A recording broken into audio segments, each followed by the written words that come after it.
Urban legends are strange things, aren't they? Some are almost believable, some are downright crazy, but all are stories that impact the people who grow up with them, hear them, or believe in them. Some tales are larger, expanding to nationwide recognition. Others are smaller and might only be spread in a small county or town. It is often from those out-of-the-way areas that these strangest stories emerge. My name is Luke, and I lived in one of those out-of-the-way areas, a small town in North Carolina. You probably haven't heard of it, and that's for the best. There are a lot of strange stories that surround the wilder and more rural corners of my state. I'm sure every county has its own unique tale, and mine is no different.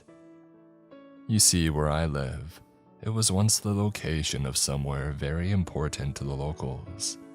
The history of this place has expanded over the years and led to one of the most pervasive and bizarre stories of all, the story of the Old Fair. The origin of the Old Fair was before my time, though its history persists to this day.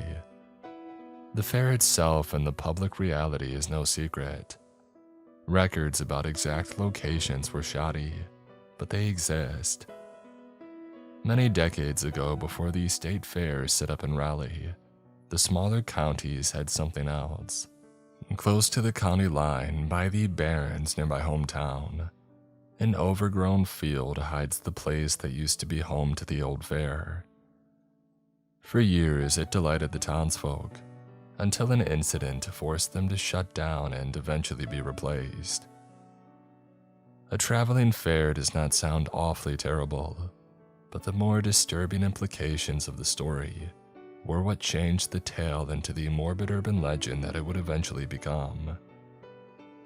Many of those stories about the Old Fair used to sound hyperbolic or insane, true urban legend guff to scare kids who grew up around the region. I was one of those kids, and I remember the stories. Yeah, they were creepy, and yes, they scared me when I was younger. I wish that was all it was. I had never believed just how much of the fantastical elements of those stories might be true. That is until one day, years ago, when I caught a glimpse of the horrifying reality of the stories. And after that glimpse, my life was never the same. I was 14 years old when it happened. It was summer vacation, and my friends and I were bored on a Wednesday afternoon. We had been riding our bikes around earlier that day, but wanted to go into the woods and explore a bit beyond the town line and into the backwoods beyond. My friend Joey broke the bored silence and suggested something. "Hey guys, maybe we should try and find the Old Fair. It's supposed to be out there somewhere past the old mill and into the overgrown section of the backwoods." The rest of us perked up at the mention of the Old Fair. Kyle was the first to respond. "Yeah, maybe if we want to get lost in the woods like those other kids. Or even better, we find the place and come back with tetanus. I heard that it's basically an old junkyard of rusted scrap that hobos squat at to do drugs."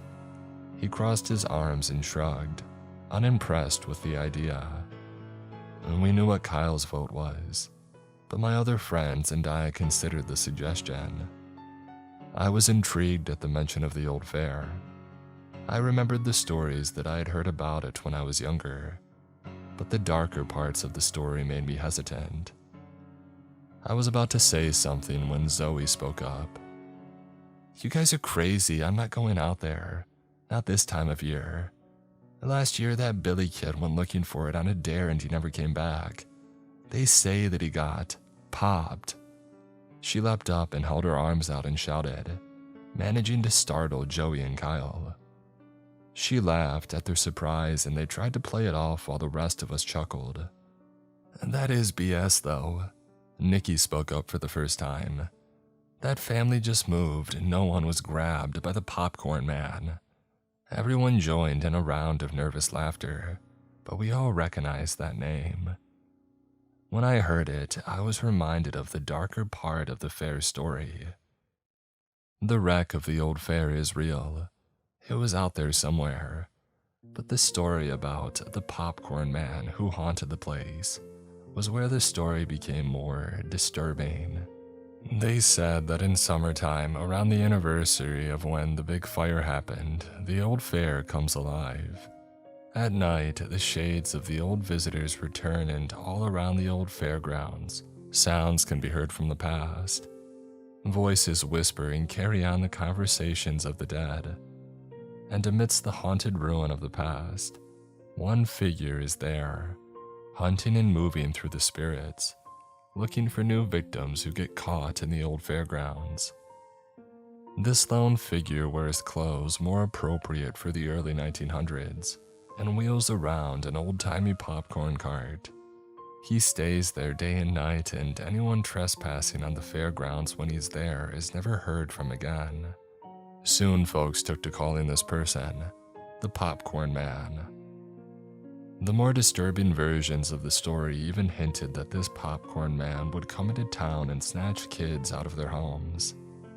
They said he would drain their blood and use it like a morbid butter to flavor the popcorn that he was eternally making.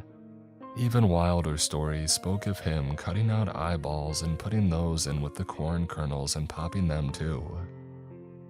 It seemed like everyone had an elaborate version of the story about the Popcorn Man.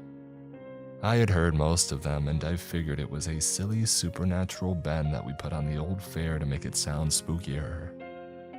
The real story about the man it was based on was no laughing matter. The kernel of truth, no pun intended, to this story was that he was based on a real person. They say that he's the ghost of Carl Stamp. That man was very real, and he had allegedly started the fire that had burned down the old fair. The disturbing reason for the arson was related to his other crimes. They say that he would kidnap children and take them away when the fair left for the season. He would lure them away from their parents with offers of free popcorn and prizes, and then he would abduct and eventually kill them. Apparently, the police had found the remains of his tent and the belongings of kids who had been reported missing throughout the years that the fair operated. Before anything could be done about him, though, the Popcorn Man had learned of the discovery, and rather than risk imprisonment, he set himself and the whole fairground alight. The other staff mentioned the demented screams of the man as they fled. They heard him as he burned, his screams ringing out side by side with the familiar sound of his popcorn popping, as the heat continued to cook his namesake. The morbid story and bad press from it was one of the many reasons the fair was shut down for good. The county left the burned remains to molder and never bothered to clear it up. Apparently, some contractors had tried to clear out and reuse the space, but after the fire, no one could find the ruins. It sounds crazy, a popular area that hundreds of people flock to every year, just going missing. But after the fire, the way back to the fairground was just lost, despite being so close to town. Whatever the truth was, the site of Old Fair remained somewhere out there, home only to burnt ruins and ghosts of the past. As the years passed, even the suspected path leading to the old fair was reclaimed by the forest, as if nature itself wanted to resign the history of the place to oblivion. I remembered hearing people talk about the location of the old fair. The rumor in my town was that the entrance was just past Briar's Mill, deep into a tangle of overgrowth. I shuddered when I considered how close it was to my house. My mind kept wandering. I couldn't stop thinking about the mystery of the old fair as my friends talked. And then Nikki touched my arm and I fell out of my daydream. "Luke, are you all right?" she asked with a playful grin. My heart fluttered and I felt embarrassed for zoning out. I saw her hand still on my arm and I froze. I had always had a crush on Nikki, and half the reason that I was out there with everyone was to spend time with her. I managed to spit out a response. "Oh, me, yeah, I'm fine, thanks. Sorry, I was just thinking." She looked thoughtfully at me as if making sure that I was really okay. She looked beautiful just then, and I felt even more embarrassed and scatterbrained. Oh, come on, what do you think? Do you believe in the popcorn man? She giggled as she asked me, gracefully ignoring my earlier embarrassment. I don't know, it sounds kind of crazy, but I will say I don't like the idea of getting lost out there. Plus, if we really find something, it could be dangerous. So, the case against getting tetanus is compelling too. Maybe we should just head home and play some video games. Kyle and Nikki looked like they might consider the option, but Joey spoke up. Oh, come on, man, where's your sense of adventure? They say that some of the paranoid old carnies buried some of their money out there since they didn't use banks. So who knows, we might find some treasure if we check it out. The smile widened on his face as he tried to convince us of the adventure that we would be missing out on if we didn't go. Kyle rolled his eyes and Nikki was seconds away from her face being in her palm. Then Zoe held her hand up. Maybe we should go. Jeff and his friends said they found it, and that they even brought back a token from the fair back in spring.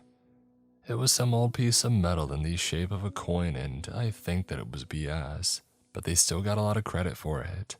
So if we could find the actual ruin and bring something back, we could rub it in their faces. A Cheshire grin spread on her face after finishing. We all knew and sort of hated Jeff. Jeff was Zoe's cousin and he always picked on her. I mean, if we could find something better than them, that would be awesome. It might shut him up next time he brags to me about what fun stuff he and his family get to do for summer that mine can't afford.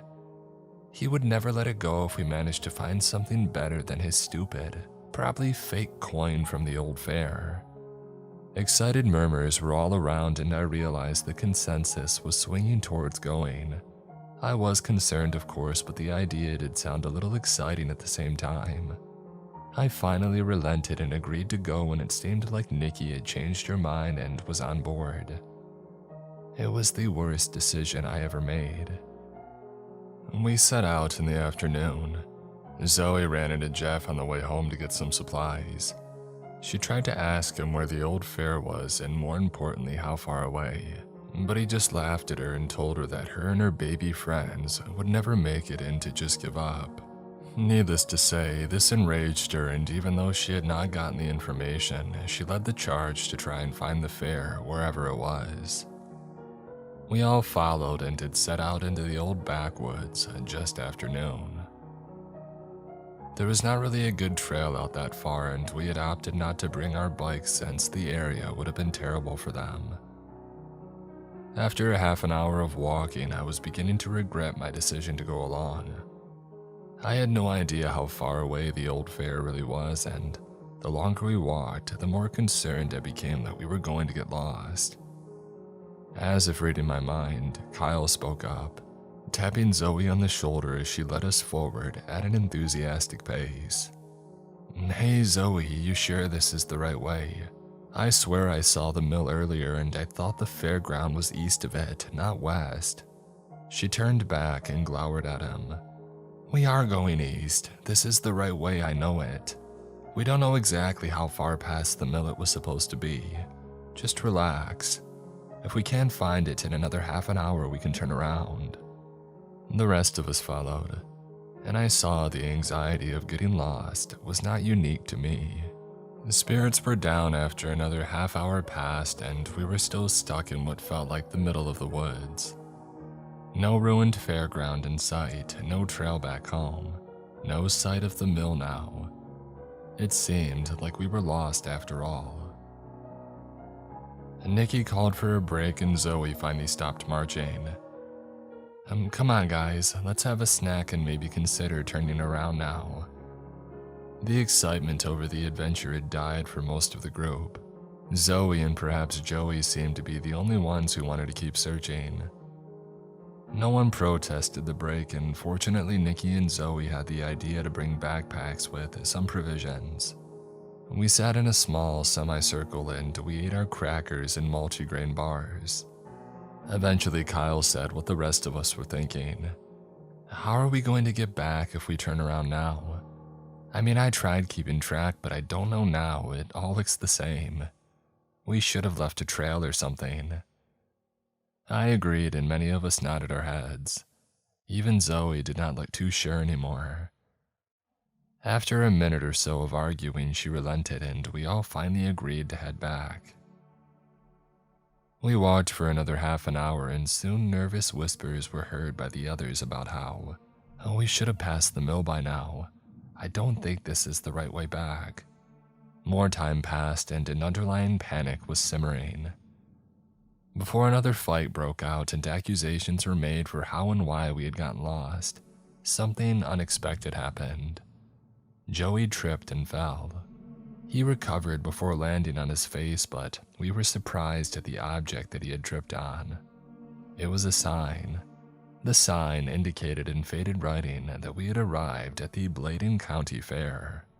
Disbelief gave way to amusement when we considered the circumstance.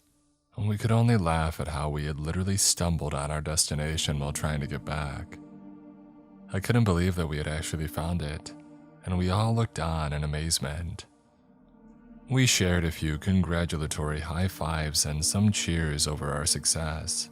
The good humor began to dissipate when we looked at the shrouded path leading to the clearing where the old fair waited for us. We realized that since we were there, we would actually have to explore the shadow-haunted site. The tension was broken when Joey smugly said, "You're welcome," while grinning ear to ear. He stood up, wiping off his pants, and he laughed. Zoe's eyes lit up and Nikki and Kyle looked on in amazement as we pressed on and saw the overgrown clearing give way to a field with the burnt ruin of dozens of small buildings and tents, even the wreck of small rides and other attractions. I rubbed my eyes and blinked in disbelief again while looking around. It was real, it was all real, and it was right here. We had done it, we had found the old fair. We moved into the fairgrounds proper after a short walk through the brush.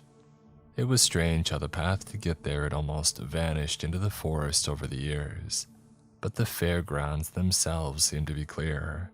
It almost seemed like somebody was still keeping the grounds clear. I swear even the grass seemed to be mowed down to a respectable level, like someone somewhere was still cutting it. The place was quiet, of course. At first, the silence hadn't bothered me, but I noticed that I couldn't hear any other birds or animals or anything. Just an oppressive silence, broken only by the sound of the group's footsteps as we continued on. "Hey, check this out," I heard Zoe call out from further up ahead. I realized in the daze of beholding this place, the others had moved ahead and I rushed over to see what she had found. "Look, it's a ticket booth, or what's left of one," she said while pointing at something. She was right. It was the charred ruin of a small booth that bore these smudged remnants of the word, admissions. "Oh my God, look," Joey shouted out and we rushed to see what he had found. Charcoal. He wore a stupid grin and was holding the blackened bits of something. We sighed collectively and he shrugged. "What? Come on. I knew we could get rich here. Think about it. We can become coal barons and make tons of money. We just need to lobby politicians into ignoring clean energy so our business keeps a monopoly. We'll be rich." He continued with the bit until nearly all of our eyes rolled in unison, and we went off in search of something actually valuable. We reached a point where the concourse split in different directions. I knew that we would need to follow different paths to explore the whole place in time, but I got a strange feeling about separating and I spoke up, trying to get everyone's attention. "Hey guys, I don't know if we should stay too much longer. It's starting to get late and we're going to be losing light. We should search quick and meet back by the entrance in 30 minutes, okay?" Everybody looked around and saw the darkening sky. We all knew that we had already been gone a long time. They all agreed and we moved out in different directions, each one of us in search of something to bring back, some piece of evidence to prove that we had found the place. I didn't think that there was much to salvage, but if we found a souvenir, we could at least throw it in the face of the others and prove that we had really found the old fair. I knew we would cover more ground and potentially find something if we each took a section of the fair, but I was regretting the choice to split up. It was getting darker and the old stories about what happened there were starting to surface and pick at the back of my mind. I tried to remind myself that it was just an urban legend, and that even though this place was real, the popcorn man was long dead. As I pressed on down the path that I had chosen, I thought that I heard a strange noise nearby. I wondered if it might just be an animal or maybe the sound carrying from one of my friends searching. I tried to brush it off, but the disturbing deadness of the old fairground was starting to get to me. I saw a ruined building that might still have something inside. It looked promising, but when I moved closer, I saw the interior had collapsed and I could not go inside, at least not safely. I kept moving and the whole place stretched on in a way that felt surreal. It seemed like it kept going and was larger than it had even looked when we had arrived. I was surprised that I hadn't run into one of my friends at that point, and I looked at my watch and saw that it was getting close to the 30-minute time limit that I had suggested for us. I quickened my pace and finally came across an attraction that looked like it was intact enough to go in. The place was still gutted by fire and a lot of the interior was burned, but it looked like it used to be the funhouse. I saw remnants of colorful pictures on the wall and burnt toys and games. There was even what appeared to be a narrow corridor of shattered glass which may have once been a hall of mirrors. I decided to look near the front and see if maybe they had a cash box, or something left behind from when it was in business. More tangible treasure, as Joey had said. I was running out of time to look, so I resolved to grab a burnt toy as a souvenir, if I couldn't find something better. There was one that carried a miniature flag that if you squinted at it, you could see the fair's logo on it. It would be perfect to prove that we had been there. After looking for a while, I saw that I only had 2 minutes left before I was supposed to meet up with the others.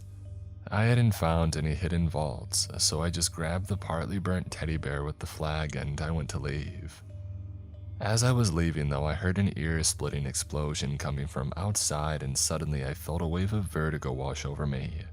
The room felt hot, like very hot for a moment, but then it cooled down suddenly. I felt nauseous and the room seemed to spin. My ears started ringing and I swear that I smelled acrid smoke. I dropped the toy and doubled over. After a few minutes, I finally rallied and was shocked at what I saw when I was able to focus again. I couldn't believe my eyes, but the building had been restored. The funhouse was intact, all the toys looked pristine, and the ruined hallway of glass shards cast the bizarre reflections of an intact hall of mirrors. I thought I might be hallucinating for a moment as I looked at the oddly pristine condition of everything. I thought that I may have passed out and I was dreaming, but it felt too real to be a dream. Suddenly, I heard a scream from outside and I rushed for the exit. I was almost outside when somebody pulled my arm back. I was expecting to see one of my friends, but the face of a little girl was staring back at me. A young girl who couldn't have been more than 6 years old was holding my arm and had a terrified look in her eyes. In her other arm, she held the same little teddy bear that I had just dropped, but it looked brand new. I was in shock and speechless at first and simply stared back at her. And then I realized if she was out there alone, she needed my help. I finally mustered the courage to speak. "Little girl, are you okay? How did you get out here all by yourself?" She did not answer, she only looked pleadingly at me and tugged my arm back into the funhouse. She pointed out the door and then looked at me and shook her head. I realized something out there was likely the cause of her fear. I tried to calm her down and I knelt down beside her. My heart nearly stopped when I looked at her again, and her head was on fire. I fell back and screamed, the flames consuming her more by the second as she stared at me, and then she finally spoke. The sound was hushed and the words spoke through burnt and blackened lips.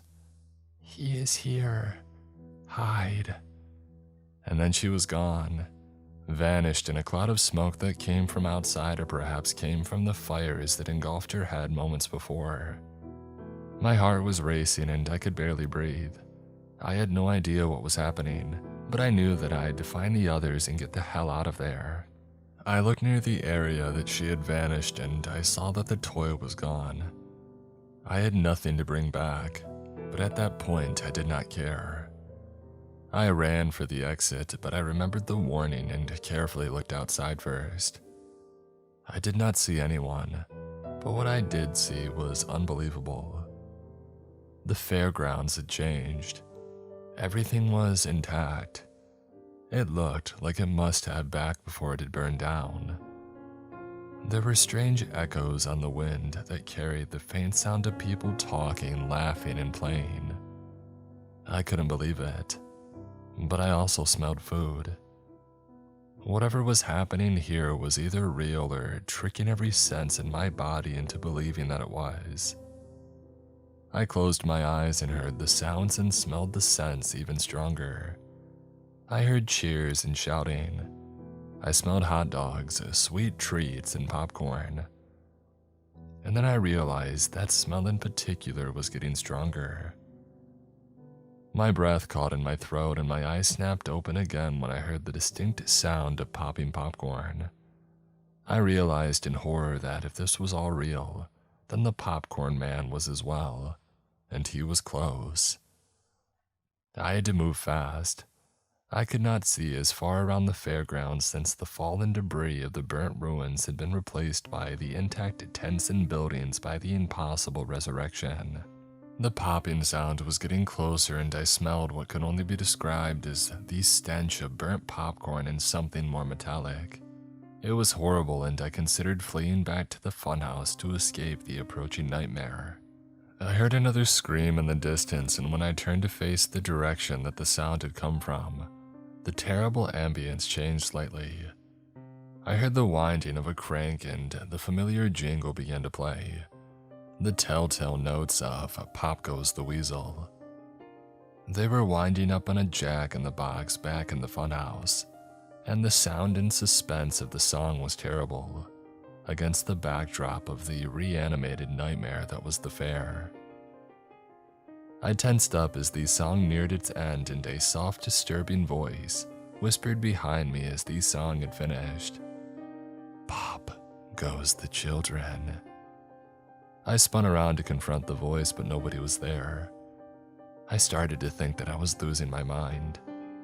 I closed my eyes again and tried to focus, and when I opened them, everything had changed.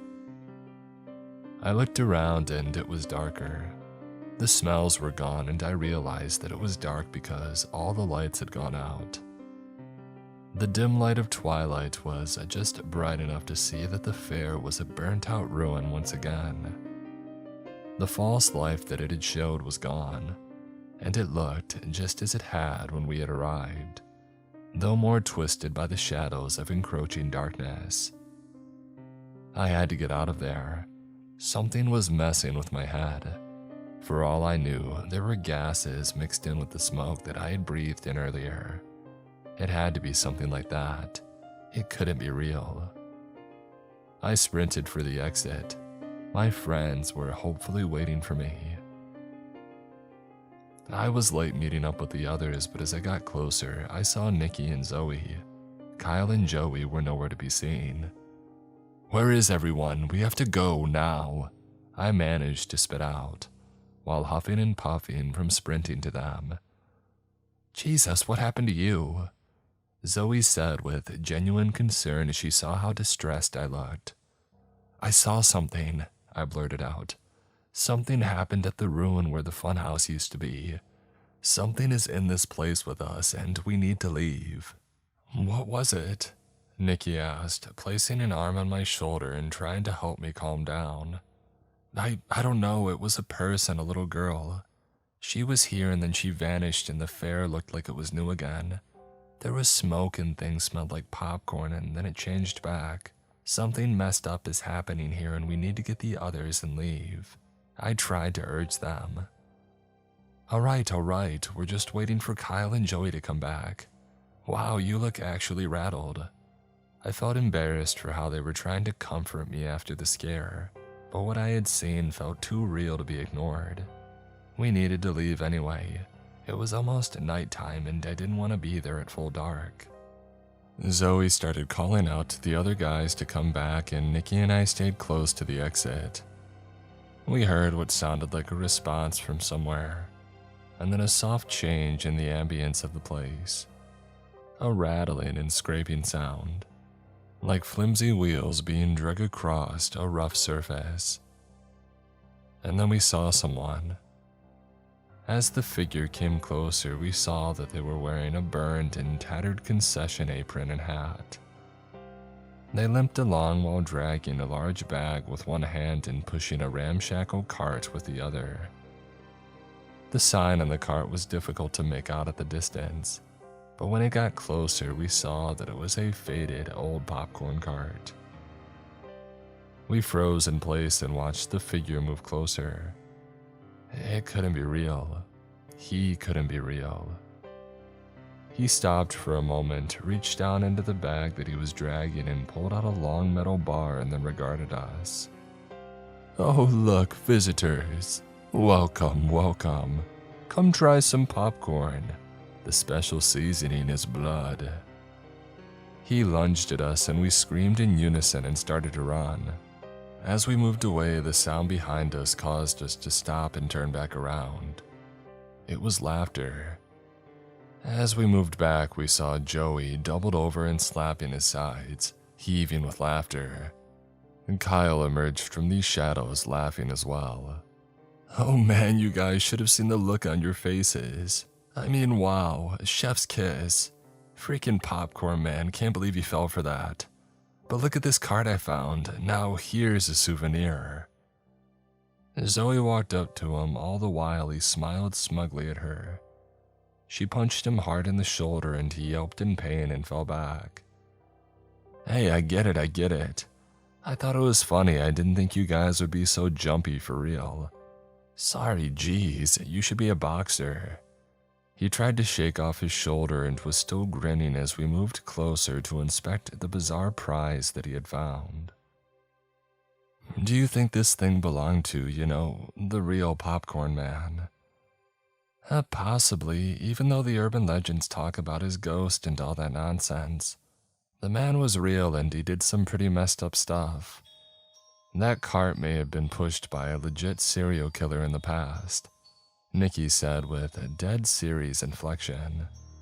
And Joey kept chuckling, like the morbid history only made it funnier, and I sat in silence watching it all play out.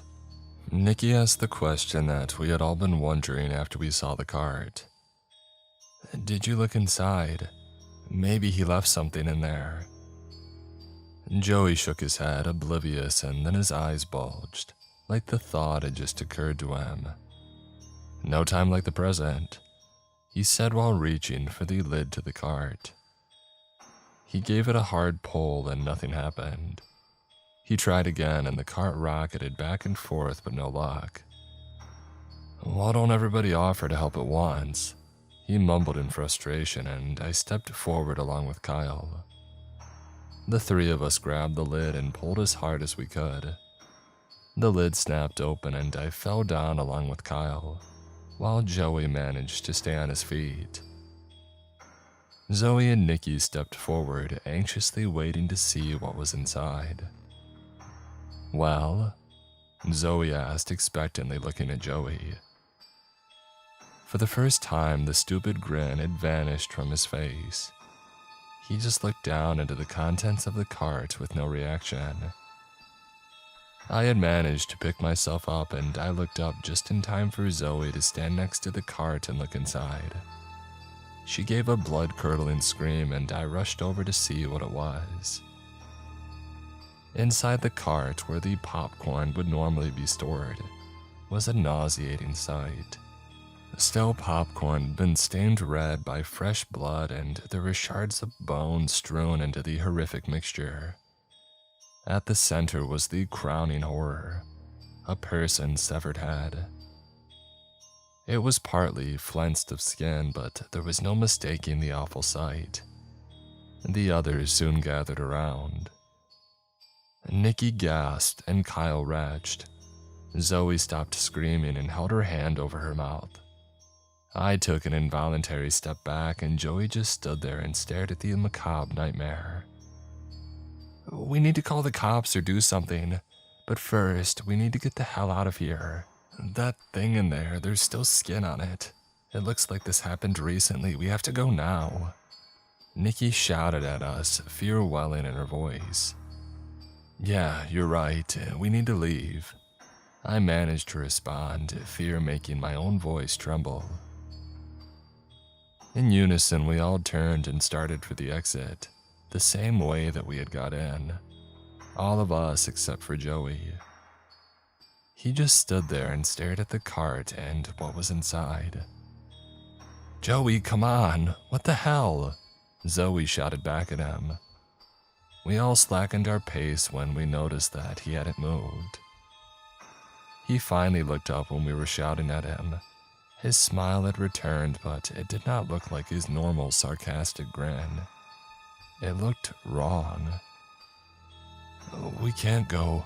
Not yet, not without something important." He stammered out as if he was about to have a panic attack. His eyes rolled into the back of his head and Zoe shouted at him again. What do we need? Do we need to spend the night in a burned-down fairground with a killer on the loose? Come on, let's go." She noticed his eyes and how he seemed checked out.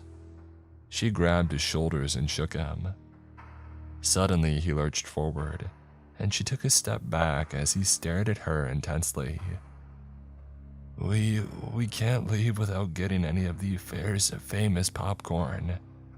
He grinned at us all, but there was no humor in it. His eyes had a glassy, surreal tint to them. "All right, joke's over. Come on, you idiot. This is a reel." She was cut off and only managed a strangled gasp of air as in a flash. Joey had taken the sharpened piece of metal from earlier and stabbed it into her neck. Nikki was the first one to scream this time. Kyle was already running and I could barely make my body move after what I had just witnessed. I couldn't believe it. He had killed her. My flight response finally kicked in and I staggered after them. I heard a voice call out after us. "Oh, come on, where are you going? A bit of salt and some of this one's a special sauce and we can share the perfect snack. Don't leave just yet." He laughed, a hollow and terrible thing that sounded nothing like Joey. I ran on in a blind panic, past the gate and into the woods beyond. It was so dark I got separated from the others, and I could only hear the distant, panicked sound of feet stomping over dry leaves and sticks with abandon.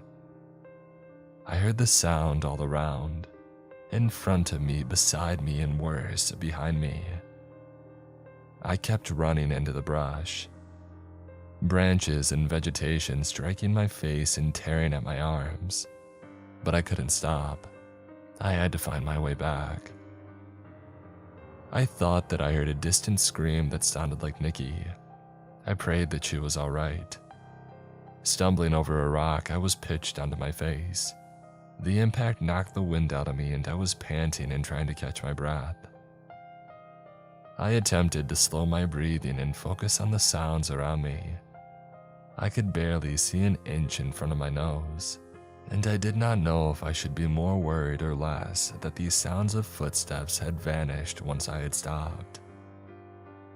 I considered that I might be safe for the moment. My mind was racing to try to find some explanation as to what the hell we had just witnessed. Something was there, something in that cart. It got a hold of Joey and it twisted him. If I hadn't seen that little girl and heard her warning, I would have thought that she had just snapped. But I realized it might not be so simple. It was quiet all around me and I had no idea where I was. So I resolved to walk in any direction that was not the way that I had come from. Staggering through the dark forest for an unknown amount of time, I knew that I was lost.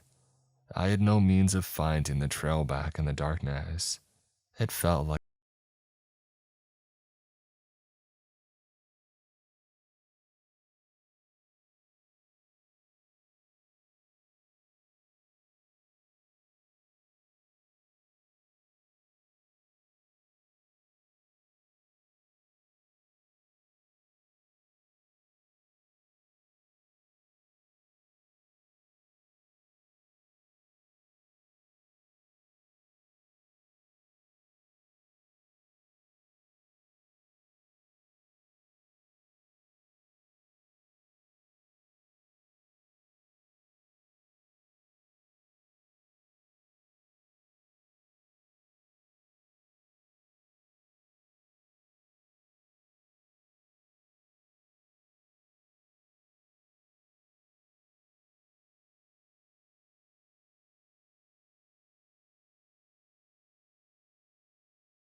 find some place to hide, somewhere with doors or a weapon.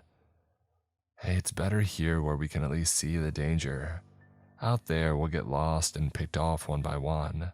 For all we know, Kyle's already dead. I said as somberly, and Nikki considered the morbid idea and shuddered. I just want to go home. Our parents are probably already looking for us. I mean, they have to be, right?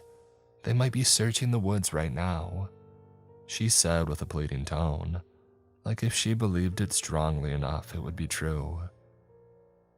I hoped she was right. We were all AWOL from home, and I hoped she was right and that our parents were looking for us. But what could they find out here if no one could reach the old fair? I wondered if we only found the place because it wanted to be found, because it was daytime and something let us in. Our debate was ended for us by the rustling of leaves and the sight of someone emerging from the tree line. We both must have been expecting Kyle because we each took a step forward in anticipation. When we saw who it really was, Nikki shrieked and I screamed as well, as we ran toward the old fair to flee Joey, covered in blood and still wearing the popcorn man apron. What's the hurry? We have all night. Oh, come on, you two must be hungry. Have a snack, visit with us for a while. A chilling laugh that sounded like someone else's voice being superimposed over Joey's rang out. We ran madly down the main concourse of the old fair. I stayed right behind Nikki as we fled, and we heard the unhurried footsteps of the popcorn man close behind us. Even as we sprinted away, he managed to stay close, only moving at a brisk walk. I stole one look behind us as we ran, and I regretted doing so. I saw a horrible transformation under the false light of the old fair. As Joey stepped under the glow of the lamps, he seemed to flicker for a moment and was replaced by the form of someone else. Someone who was horribly burned on parts of his body and face. He wore a bright white concession outfit and hat, but worst of all was the terrible rictus grin stretched across the burned tissue of his mouth. He was beaming at us as he followed, his eyes blazing with a hunger that was inhuman. We ran on and saw what looked like a utility building. It was small, but it had an intact door, so we rushed inside and slammed it shut. We looked around frantically for something to help keep the door closed, and I saw a heavy chest of various tools. "Help me with this," I shouted to Nikki, and I started pushing it toward the door. It was heavy and it moved slowly across the floor. We pressed harder in desperation as we heard the sound of that awful voice humming "Pop Goes the Weasel." The chest reached the door just in time to keep it closed as it began to heave with thunderous force. The bashing went on for a minute or so and then it stopped, and it was replaced by a gentle knocking. "Hello, is anyone there? Room service, we just need to clean the place. Are you paying guests, or are you pests? I heard we have a pest problem, and I'm afraid I might have to call management to hire an exterminator. I never liked their methods, but sometimes it's funnier to use poison to get the job done. I just hope it doesn't spoil the flavor of what's left. I'll see your body soon."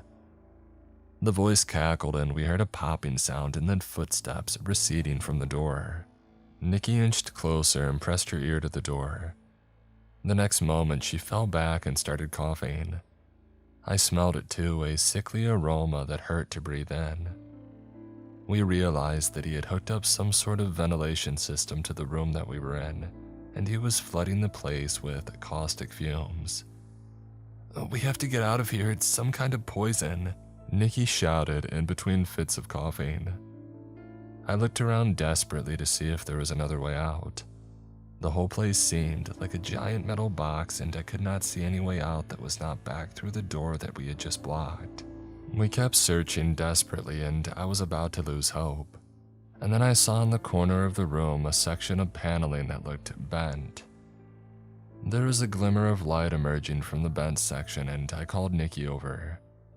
We managed to find some tools in the room, and with a few pry bars, we were able to pull the paneling apart just wide enough to escape through. We leapt out of the toxic room and onto the ground outside. The popcorn man was nowhere in sight, and we used the opportunity to carefully slip away to a darker space between buildings.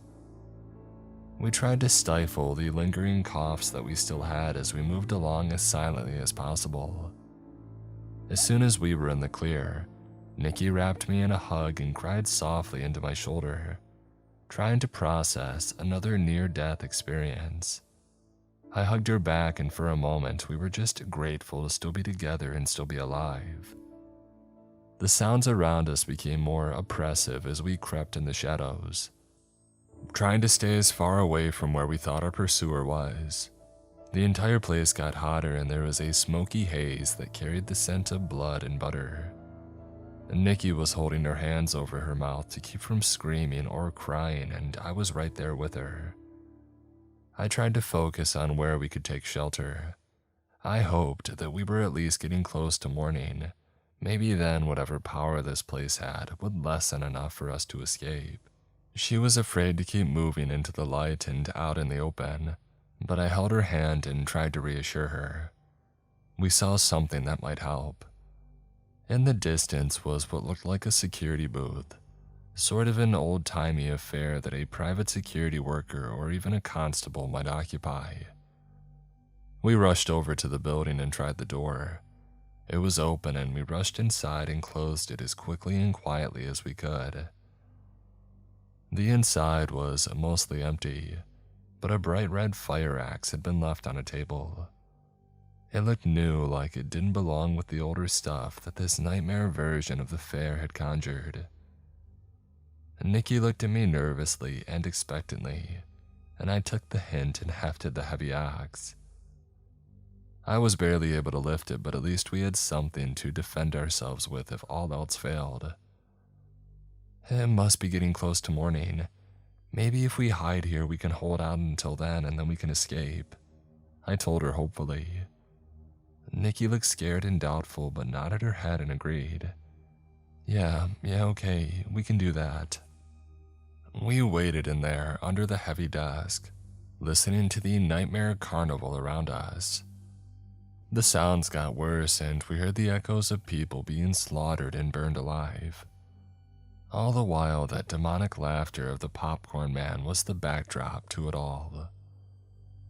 Suddenly, we heard a sound that we knew was not just the ghosts. It sounded like a person was right outside. Hey guys, help me! Where are you? We need to get out of here. We heard Kyle calling from outside. I leapt up, and Nikki held onto my hand, staying under the desk. She shook her head, and I immediately understood her reservation. I knew that it was dangerous, but I had to go see. I had to try and save Kyle if it was him. I poked my head out the door and saw the distant glimmer of dawn. I had hoped that we might make it out of here, but then I looked around and saw that the plaza outside was empty. I thought that it might have been a trick, but then I heard Kyle again. Help, please, behind the cart, I'm stuck. He chained me to it. I stepped over cautiously, following Kyle's pleading voice. I rounded a corner and saw the horrible popcorn cart. I took a step back and I gasped, but the popcorn man was not there with it. I heard Kyle calling out again. Help me, please, before he comes back. Come on, Luke, is that you? Nikki, come on, guys. Against my better judgment, I moved closer to the horrible cart and I looked behind it. Kyle was not there. Kyle, where are you? I asked cautiously, a bad feeling welling up in my gut. Oh, I'm here. Have you tried the popcorn? I'm delicious. His voice sounded off, and I took a terrified step back as I saw the cart top open up. There was a sequence of loud popping sounds, and soon popcorn started flooding out of the cart, followed by a wave of blood, and amidst the popcorn I saw something horrific. It looked like eyeballs and teeth. and soon I saw Kyle's entire face emerge in the carnage.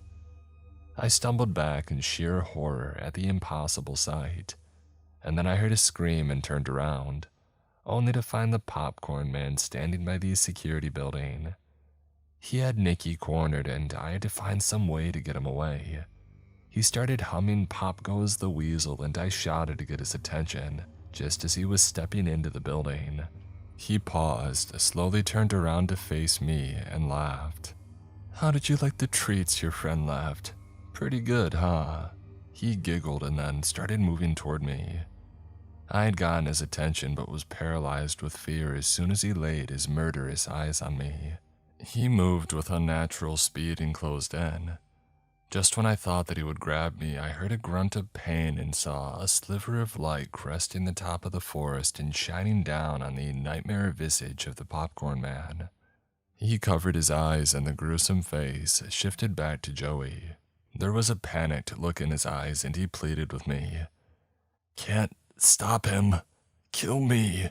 Do it now before it's too late. Before he comes back, you need to stop him. You need to stop me." My heart hammered in my chest and my mind raced for options. There had to be some other way.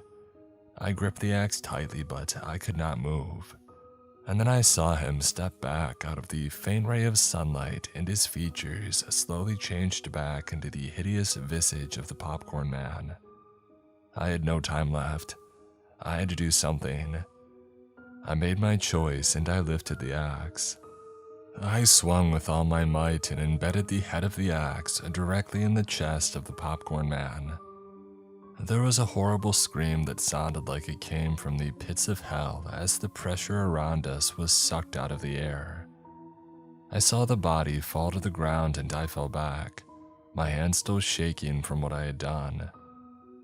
I looked at Joey on the ground bleeding. The axe was still lodged in his chest.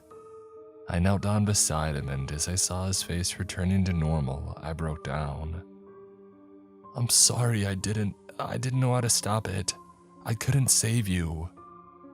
I rocked back and forth, unable to process the madness of what had just happened. Nikki ran over to me and held on to me. "It's okay, it's going to be okay. We're alive and we stopped the popcorn man. That was not Joey. It got him. It's not your fault." Nothing would fix what I had done, but her words did comfort me. We sat for a while in the bloody nightmare of the fairground, traumatized but alive. We both noticed a change in the air and a weird feeling of pressure being released. We stood up, helping each other as we rose and looked around. To our surprise, the fair was gone, or at least it had returned to the burned ruin that it was when we had first arrived. The initial shock of the change was jarring, but not as much as what we saw, or rather did not see next. The spot where Joey had fallen was empty. The blood was gone, no trace of anything having happened. No blood, no axe, just gone. Neither of us could explain it, but we feared what that meant for anyone who got trapped in this living nightmare. We hoped that all our friends who were lost would not be trapped here forever. We left the old fair immediately, not looking back for a moment at the whispers that still lingered in the air. Our friends were gone, dead maybe, but definitely gone, and we knew that we would likely never see them again, except in our nightmares. In the daylight, the path led us out, and fortunately the trail did not change. We made it back home in less than half an hour. As expected, our parents had been looking for us, and after the initial reunion, we were brought in to answer questions about what had happened to us. The relief at seeing our return was soon replaced by anguish, though, as Zoe, Kyle, and Joey's parents would learn that their children were not coming home. We told everyone about what had happened, and as expected, no one believed us. When we were pressured by our parents and the authorities to tell us what really happened, we told them the only truth we thought they would believe. We told them that we had gotten lost trying to find the old fair. We were stuck outside, and when night came, we were separated, and only Nikki and myself managed to find our way back. Search parties were sent out. The effort lasted for days, and eventually the town had reached the same conclusion that Nikki and I already knew. They would not find anyone out there, though the reason why was more terrible than anyone would believe. I still think we only found our way to the old fair that day because something led us there. The people with lures will find the fair and the horrors within, while everyone else finds nothing but a never-ending forest. In the aftermath, I struggled to adapt to the fear and anxiety of life.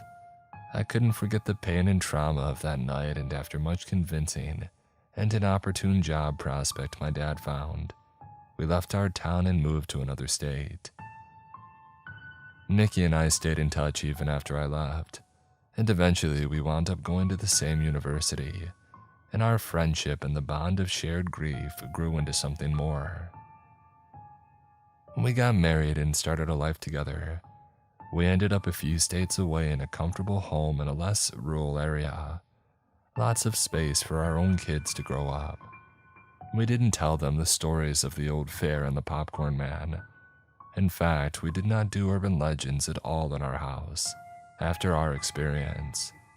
We spent years happily living our lives together, and the horror of the past became a distant memory. But yesterday something happened, something that has made us realize that after all these years, the ghosts of the past still linger. Our son Daniel came inside from playing in the backyard, and we saw that he was holding something strange. We asked him what it was, and he said that it was a toy from a friend. He walked up to us, and I looked down at what he was holding. I looked at the small, burnt teddy bear with a blackened little flag in its hand, and my heart froze. I looked closer to confirm what my spiraling mind had already concluded. The flag had the faded image of the old fair stamped on it.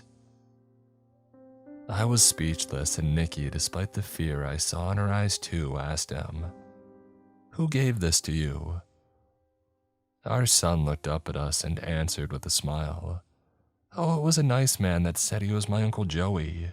He said he works at a fair where you used to live, and that we can all visit soon. Can we go?" I looked at Nikki and she took my hand. I felt her pulse racing, and I tried to collect myself and think of what we should do next. Even after all these years, the old fair was still out there. We thought that we were done with the misery that it brought us, but the old fair was not done with us. The horrible memories came flooding back, and I consider the horrors that await us still. Our friends are still trapped in that nightmare purgatory, where the spirits of the dead rage and their suffering is drowned out by the echoes of a madman popping popcorn. I know we have to go back. Nikki knows it too. We have to save our own children, and we have to find a way to stop the evil of that place and the fiends that reside there once and for all. I don't know how, but we have to try. Because if we can't, we might be joining our old friends sooner than expected.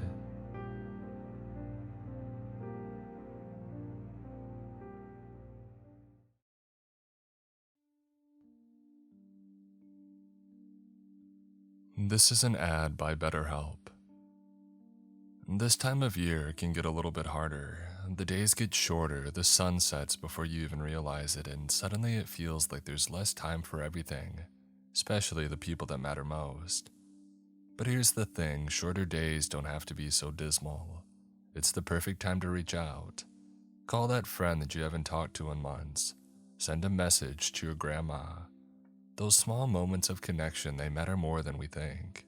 And while reaching out to others can take a little courage, sometimes the hardest person to reach out to is yourself, and that's where therapy comes in. BetterHelp makes getting started simple. You just answer a few questions about what you're looking for, and they'll match you with a licensed therapist that fits your needs, someone that you can talk to from the comfort of your own home on your schedule. They've been doing this for over 12 years, and they've served more than 5 million people worldwide, with over 30,000 therapists and a 4.9 out of 5 average rating from live session reviews. BetterHelp has earned the trust of millions. And if your first match doesn't feel quite right, you can switch up therapists at any time, no extra charge. This month, don't wait to reach out. Whether you're checking in on a friend or reaching out to a therapist yourself, BetterHelp makes it easier to take that first step. Our listeners get 10% off their first month at betterhelp.com/MrCreeps. That's better, HELP.com/MrCreeps.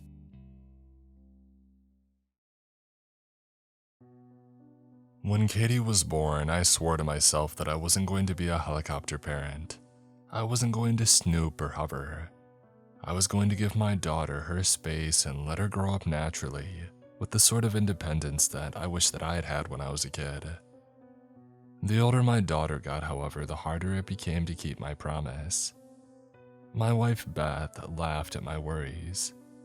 "Oh, you think it's bad now," she said. "Just wait until she's a teenager." For her 9th birthday, Katie wanted to have a sleepover with some friends from school. Beth and I agreed. Katie was trustworthy and responsible, and she had attended other sleepovers with no issues. Knowing how I tended to get, Beth agreed to keep an eye on the kids for the night. I went down to the basement with a 6-pack of pizza and the collector's edition of Seven Samurai on DVD. I collapsed into an old recliner and relaxed for what felt like the first time in 10 years. Less than an hour had passed when I heard a light, nervous rap on the door. It was Beth.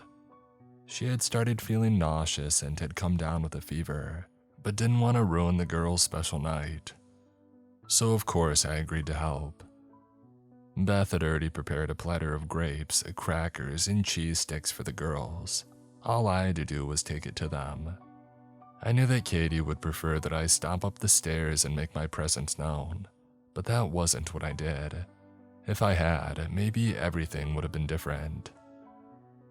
I just wanted to make sure that my daughter was having a good time and that she wasn't being bullied or pressured into doing anything that made her feel uncomfortable. With my plastic tray in hand, I tiptoed up to her door and pressed my ear against it. At first, all I heard were giggles, and at a preteen girl's slumber party, there was nothing surprising or alarming about that. And then came a high-pitched, nasally voice, one I thought that I recognized. It belonged to a girl named Sarah from Katie's school. "Who is here with us?" Rebecca Hardesty, Allison Bree, Katie McDougal, and Sarah Lee. It was odd. It sounded like the girls were just listing off their full names. And then, "Is there anyone else?" I nudged the door open a bit. The girls were sitting on the floor beneath a white bedsheet.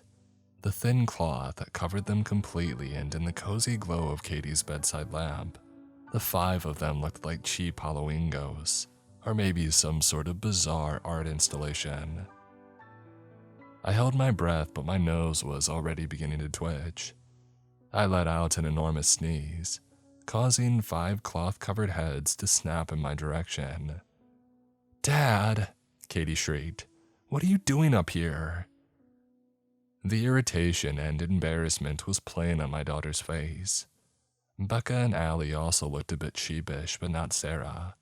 She looked truly angry, as though I had interrupted something of critical importance.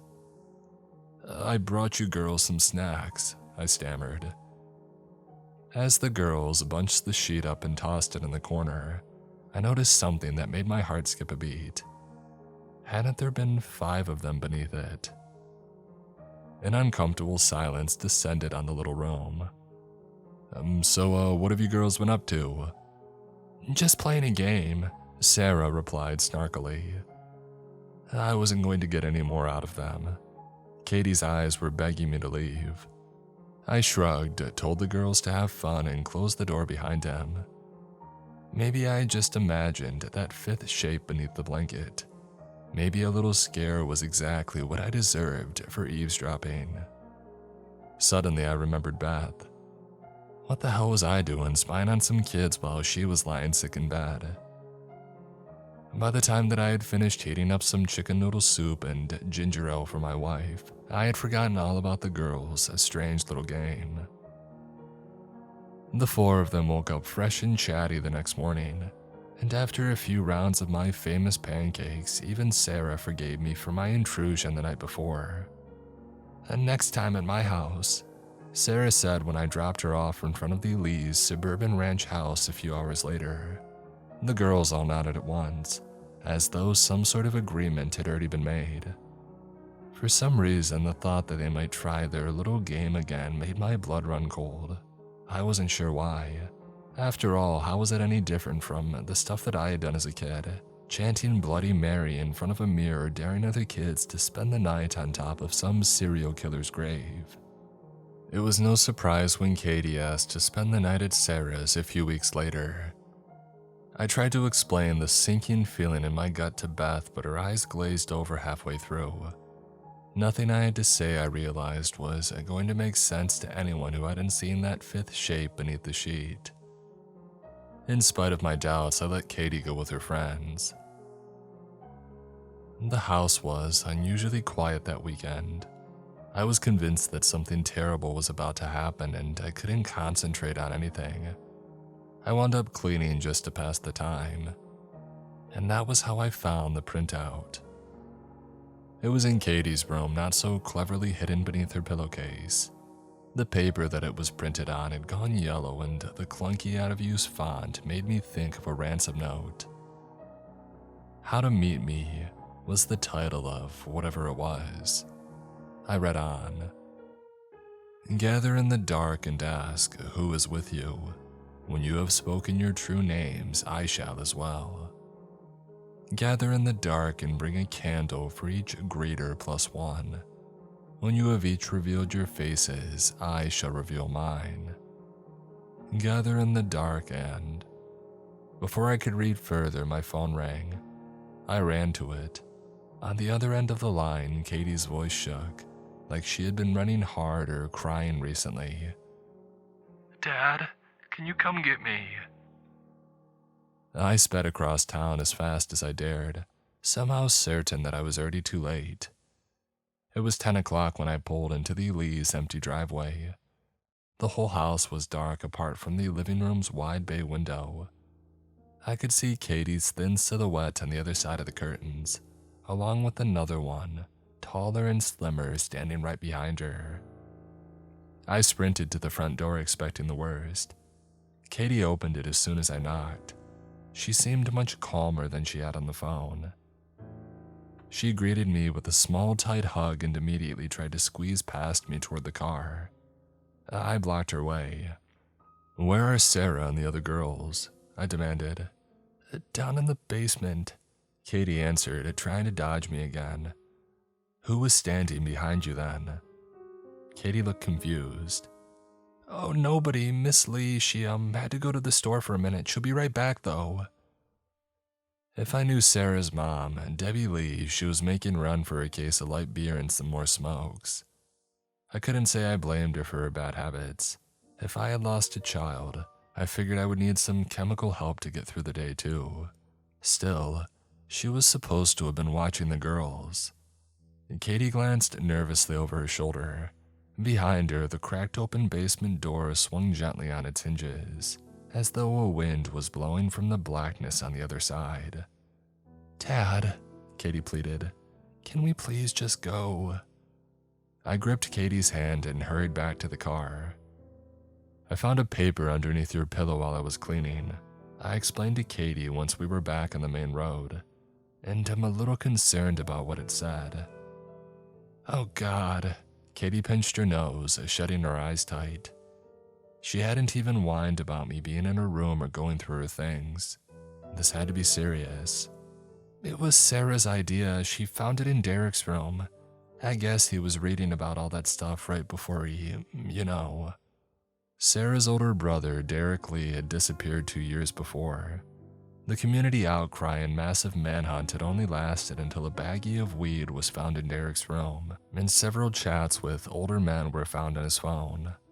Overnight, Derek went from a hometown basketball hero who had tragically gone missing to a delinquent who had run away with his lover.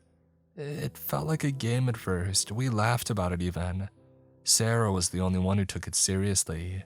I guess maybe she thought if we did what the paper said and something happened, It might give her some clue about what had happened to her brother.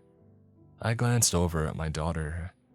In the greenish dashboard light, she looked gaunt, pale, and much older than she had only a few hours before.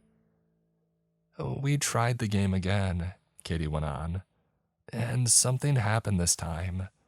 I saw it, Dad. I saw its face." A drizzly rain had begun to fall, making the black streets slick and treacherous. I slowed down to merge into traffic and I checked my rearview mirror. A tall figure was sitting in the back seat.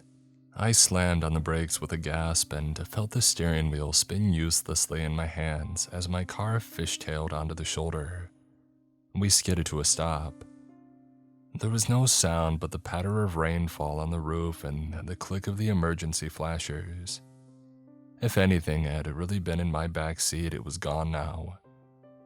Katie looked up at me questioningly. I cleared my throat. "Sometimes," I told her, "we get so caught up in the idea of something that we make it real within our own minds. It's called a shared delusion. If you and Sarah and all of your friends were really sure that something was going to happen, it's no surprise that something did, at least from your perspective." I wasn't sure whether I was trying to convince Katie or myself. We drove home in silence, and as soon as Katie was through the door, she announced that she was going to bed. I felt the same way, but Beth was sitting up in bed waiting for me. She wanted to know why our daughter had left Sarah's sleepover so early. When I explained the part about the weird printout that I had found in Katie's room, Beth sat up and smacked herself in the forehead. She had seen the paper sitting out and had assumed that it was trash. Derek Lee's ritual. If that's what it was, well, it was on its way to the city landfill. I told Beth not to worry about it, maybe it wouldn't matter. Maybe when we woke up in the morning, Katie would have forgotten about the whole thing. There was a scraping noise from the far end of the hallway. It sounded like Katie was sliding a chair in front of her bedroom door. She usually kept it half open to benefit from the hall light, even at her age.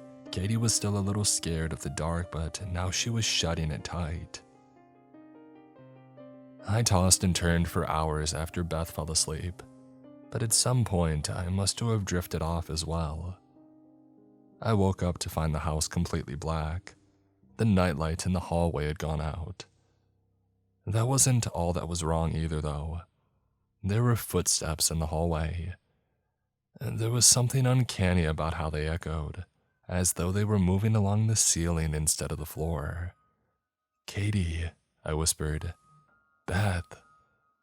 My wife was sleeping like a stone in bed beside me, and my daughter didn't answer. At the far end of the hallway, I heard the click of a doorknob turning and the scrape of a chair being slid quietly out of the way. "Katie," I shouted.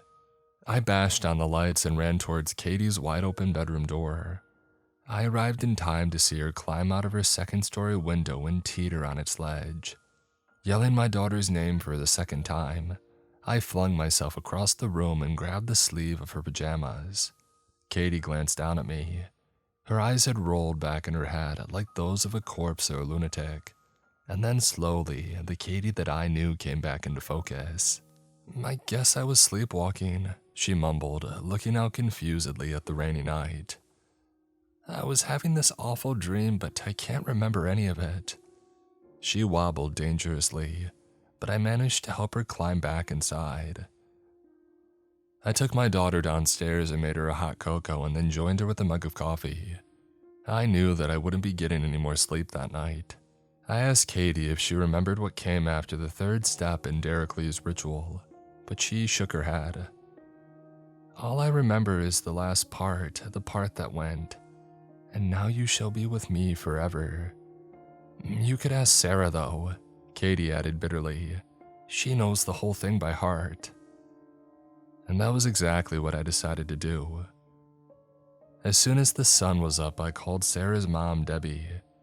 Took her a long time to answer, but when she did, she was hyperventilating. It's happening again. They're gone, they're all gone. The police are on their way." Barely 20 minutes after I got off the phone with Debbie, 2 plainclothes detectives rang our doorbell. The muscular, middle-aged officer introduced himself as Detective Stetcher. His slim, dark-haired companion was Detective Harris. They had wanted to know everything about the night before. Why Katie had left early, what her relationship with her friends was like, and where we had gone afterwards. Neither detective seemed very curious about whatever weird rituals the girls had been trying out. They were much more interested in me. As the questions continued endlessly, sometimes restated or rephrased in an attempt to trip me up, I realized that I was actually a suspect. After almost 2 hours of kitchen table interrogation, I found myself muttering a phrase that I had only ever heard on TV. I want to talk to a lawyer. I didn't have an attorney, I had never needed one. I was a suburban dad whose worst crime to date was a pair of speeding tickets.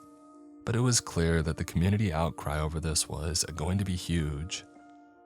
The police would be expected to prosecute somebody for the girl's disappearance, and if they didn't have any better suspects, that someone was going to be me. Detective Harris scowled, irritating that I was clamming up, but Detective Stetcher just smiled like I had just confirmed something he had suspected but couldn't prove. The 2 men left me their cards and told me that they would be in touch. Beth hadn't overheard everything we had been talking about, but she realized the trouble that we were in. While my wife frantically called some local law offices, I sat Katie down and asked where she thought her friends had gone. That thing must have talked to them in their dreams, just like it did with me, and now it's got them.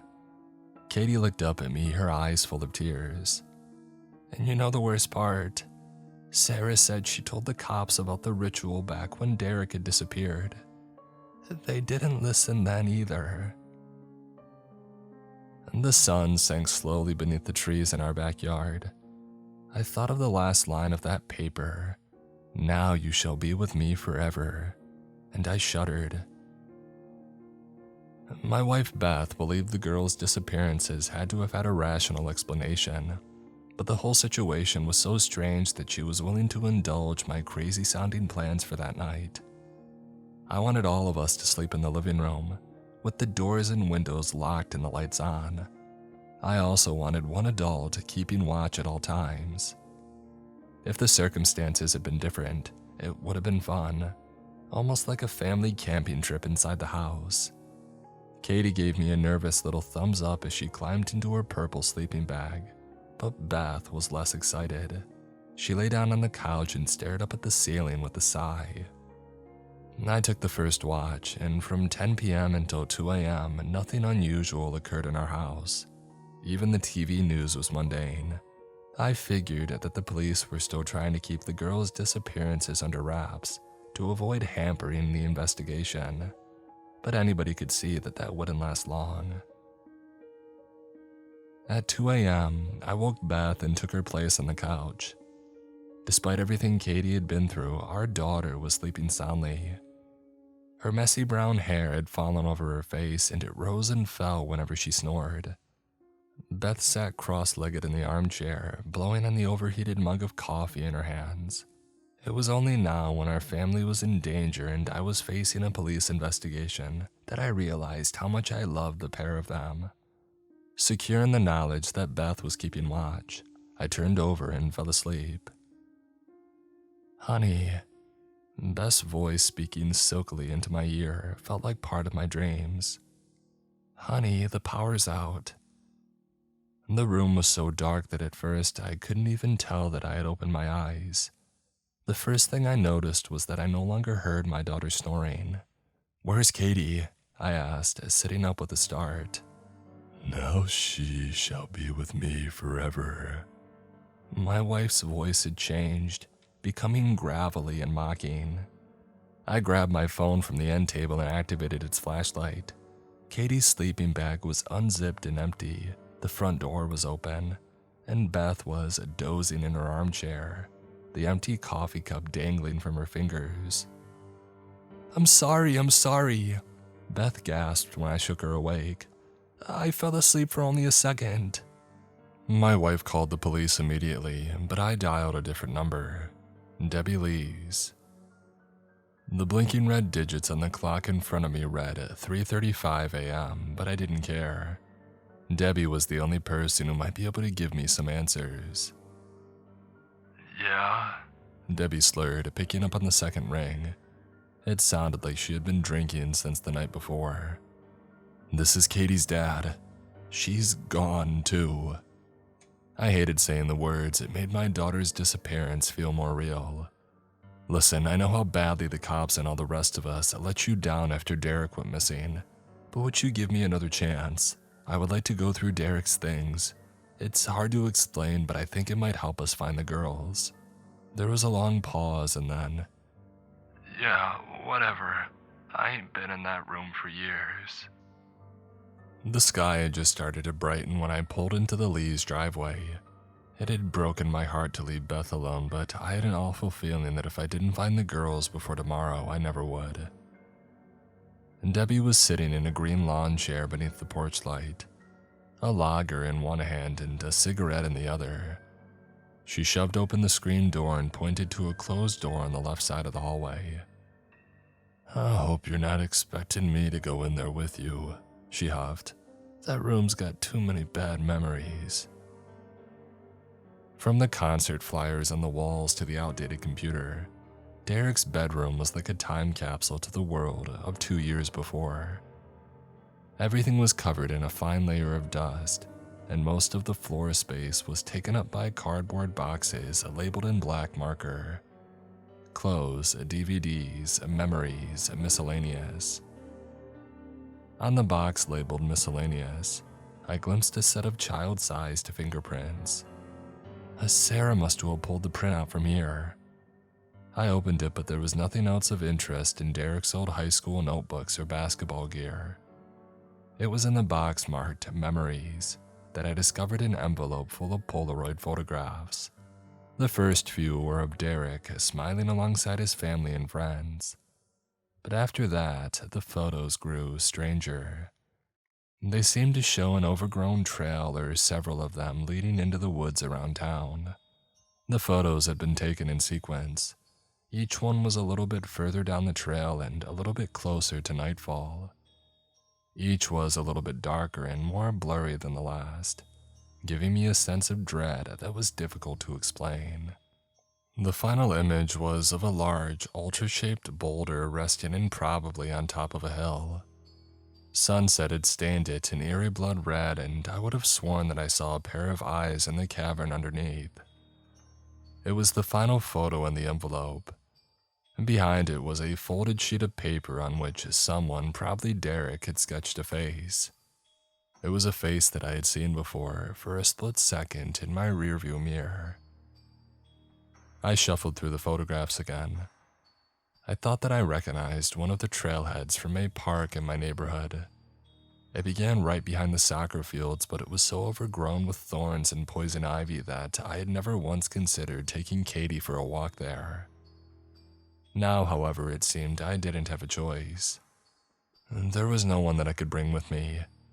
Debbie was too unhealthy to hike, and Beth needed to stay at home to handle the police. All I had with me was a ball cap, a pocket knife, and a water bottle. It would have to do. It was early afternoon by the time I arrived at the park, which was about halfway between the Lee's house and my own. It wasn't impossible for the girls to have walked there in the middle of the night, but the thought of them wandering all this way, hypnotized in the dark, had chilled my blood. I couldn't tell whether these smudges in the wet grass were the remains of child-sized footprints, or whether I just wanted to believe that I was on the right track. The trail was just as weed-choked and lonesome as I remembered, but the dirt was hard-packed beneath my feet. Someone had at least been through here recently. I pushed uphill through the thick leaves until the path had finally opened at the hilltop. There was the boulder just like in Derek's photo and the dark gap underneath. A cool, musty breeze blew out from it, as though it led much further underground than it appeared to at first glance. My throat suddenly felt dry, like it was already coated with cave dust. I wished that I had brought a headlamp. I wish that I had told anyone where I was going. My phone had plenty of battery left, and there was no time to go back for more supplies.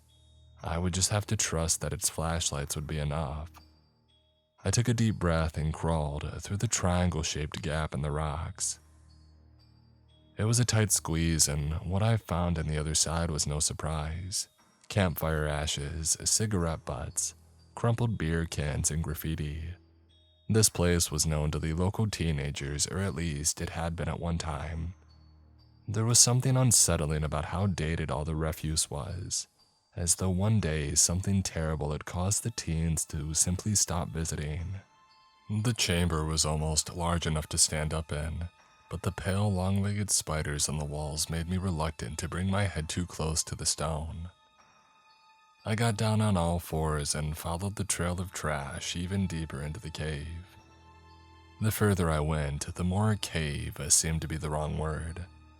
The space reminded me more of one of those Neolithic tombs built from boulders, the sort that people had constructed to honor their fearsome warlords, or perhaps to make sure that they stayed dead.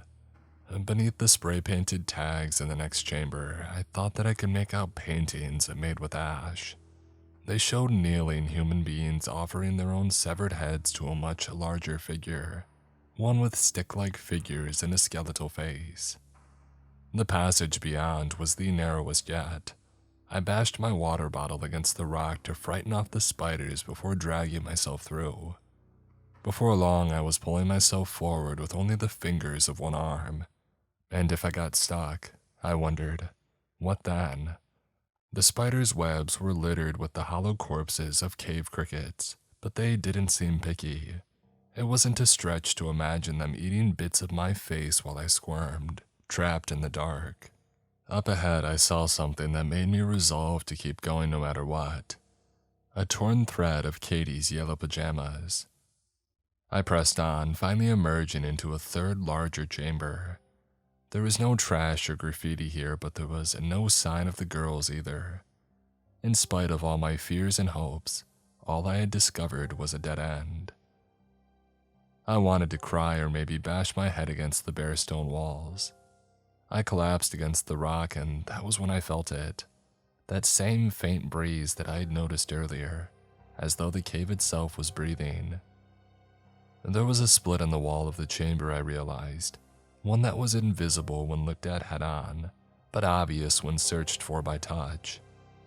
The boulder must have cracked here, and from the cleanness of the break, it had happened recently. My stomach rolled. Something was buried here, I thought uncomfortably, and at some point in the past few years, it was finally able to break free. I turned sideways and inched through the gap. It was too tight for me to see what was on the other side, but as soon as I was through, something crunched beneath my foot. I aimed my phone's flashlight downward, hoping to be wrong but knowing that I wasn't. The bones on the chamber floor were so ancient that they crumbled into nothing beneath my feet. They seemed to have been pushed against the walls to make room for Derek Lee. His corpse was in an advanced state of decay, but there was no mistaking the boy that I had seen in so many missing persons posters. He was wearing the same clothes as the day he had disappeared. My heart skipped a beat at the sight of 4 smaller figures, arranged in a flower petal pattern in the center of the chamber. I bit down the urge to shout Katie's name as I scrambled to her side. She was breathing softly as though she were just asleep. Sarah, Allie, and Becca were all in the same trance-like state. There was no sign of whatever had brought them here, but I wasn't taking any chances. I shook Katie gently, but she wouldn't wake.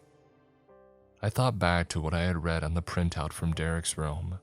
The ritual had used darkness, and true names had been important as well. Was it possible that the process might also work in reverse? I switched off my phone's light and spoke my daughter's full name out loud. When Katie's eyes snapped open, they seemed for a second as bright as a candle flame. "Dad," she whispered. "What?"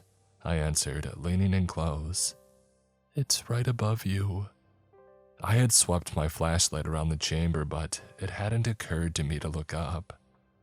Now that Katie had said something, however, I could feel its presence, that monstrous thing from the cave painting outside. 12 feet above me, a tall figure was hanging upside down like a bat. Katie was weak from all the miles that she had sleepwalked to reach this place, but at least she had the strength to stand up on her own. I was about to tell her to help the other girls when the thing overhead stirred. It was probably almost sunset outside, and if the thing above us was nocturnal, it was probably ready to awaken. I ran my fingers along the stone until I found the fissure again, and then helped Katie through. I followed behind, praying that I wouldn't feel a pair of long hairy fingers coiling around my neck. A plan was already forming in the back of my mind. I would warn the police that a kidnapper had taken the girls, offer no specifics except for a location and a warning that the perpetrator was dangerous. After that, there was nothing to do but hope that their weapons would be enough to stop the thing inside the hill. It was dusk by the time that Katie and I had reached the soccer fields. I had had to carry her during the final half of the journey, and with her arms wrapped around my neck, she had explained what had happened to her. That thing, it didn't hurt us, it didn't even touch us, but it's like it was eating my soul somehow, you know. Katie paused for air. Dad, when you woke me up, I wasn't sure who you were at first. I wasn't sure who I was either. In the park, a game had just wrapped up. Kids were standing in circles chatting, and coaches were putting away water coolers. I ran to them with Katie still in my arms, shouting for help. Just as the last crimson rays of sunset disappeared behind the hill, a nearby parent dialed 911. Someone brought a blanket for Katie and a folding chair for me. As we held hands and waited for the police to arrive, a cool wind swept out of the woods.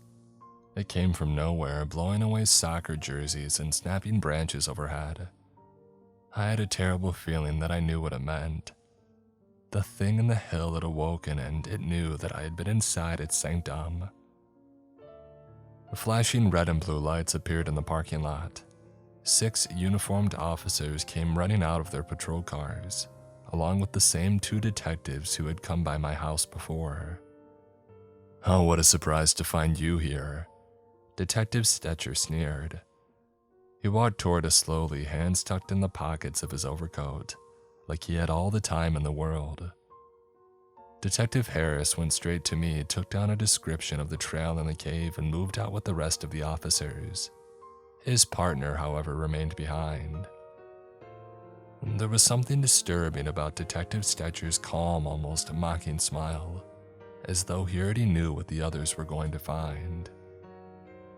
It's a hell of a coincidence, the detective remarked. You turning up at just the right time to be a hero. Some people might call that suspicious. He stopped to light a cigarette and then went on. How'd you find this place, by the way? I gave a slightly more detailed explanation of the photos that I had found in Derek's things, but he still didn't seem satisfied. Oh, I feel sick. Katie clenched her stomach and doubled over in the cool grass. I bent down at her side, but something was off about the look in her wide hazel eyes. She was faking it. I don't trust him, Katie mouthed once my body was between her and Detective Stetcher, and I could see her point. Somebody on the police force had made sure that the printout was ignored during Derek's disappearance 2 years earlier.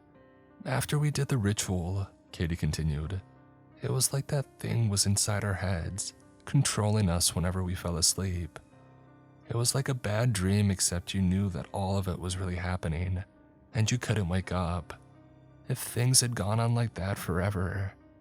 I thought I understood what Katie was trying to say. If Detective Stetcher had tried the ritual himself as part of his investigation, that thing might have gotten inside of his head as well.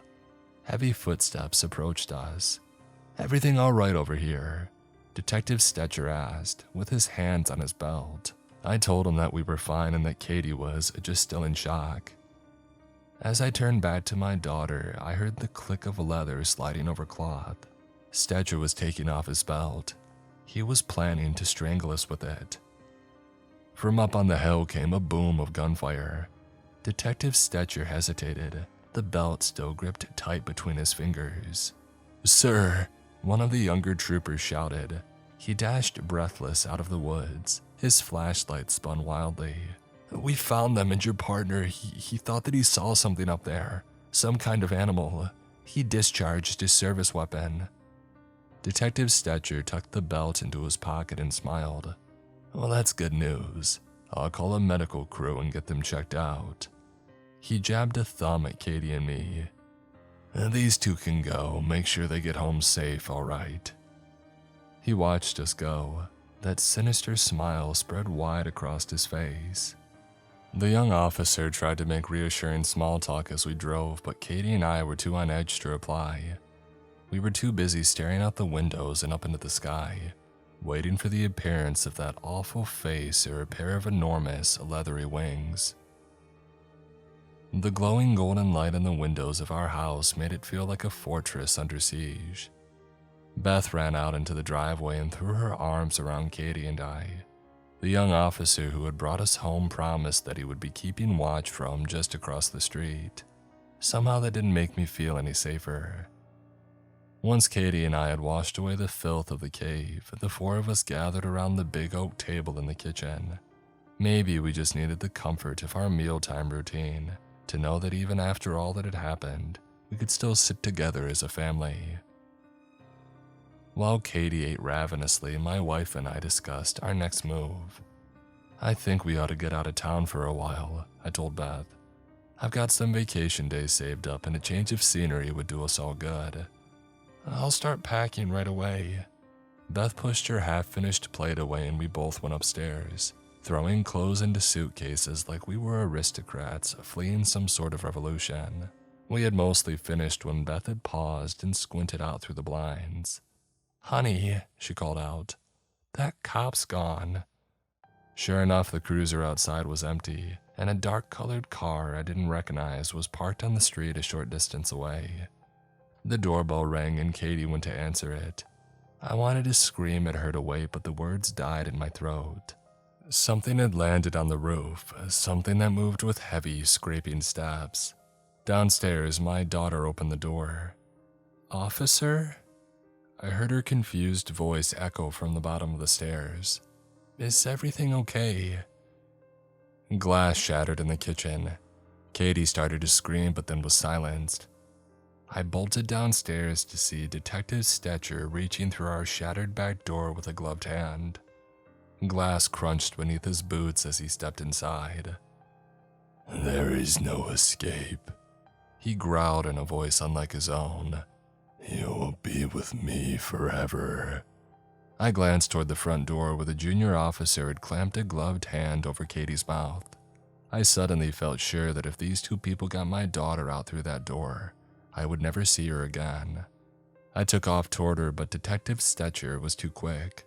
With surprising speed and grace, the big man tackled me to the floor, wrapped a plastic bag around my head and tied off its collar. At first, I had wondered about the gloves that both officers were wearing, but now I understood.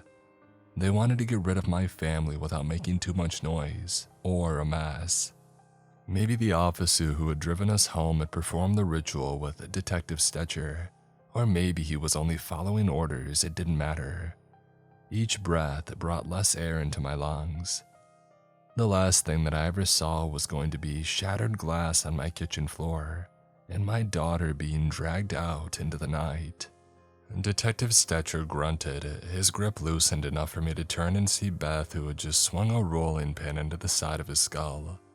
Her blow would have dropped a lesser man, but the hulking detective just shook it off. He grabbed my wife by the wrist with one hand, and with the other, he tightened the drawstrings around my neck. There was a cry from the yard, and from the sound of it, Katie had managed to bite down on the junior officer's hand. She was doing exactly what we had taught her to do if anybody had ever tried to take her. Scream, kick, and raise hell. A neighbor's dog began to bark, and even with my face pressed into the linoleum, I could see lights flickering on in a couple of the houses across the backyard. Katie was giving Detective Stetcher and his accomplice the one thing that they were trying to avoid: an audience. My blood ran cold as I heard the wail of another siren outside. Just how many cops had this thing inside the hill corrupted? The echo of footsteps boomed down the hallway, and then suddenly, I was free. Detective Harris stood with his weapon drawn, but it wasn't pointed at me. It was pointed at his partner. "I don't know what the hell you think you're doing," he panted, "but this is your only chance to give it up." While I fought to free myself from the suffocation bag, Detective Stetcher took in the situation. Katie was right behind Detective Harris, clutching a bruised arm. Stetcher's accomplice had his head against the wall and his hands up. "These suspects were resisting arrest," he explained, "although we may have let things get out of hand while restraining them." Detective Harris's pistol didn't waver. Detective Stetcher licked his lips.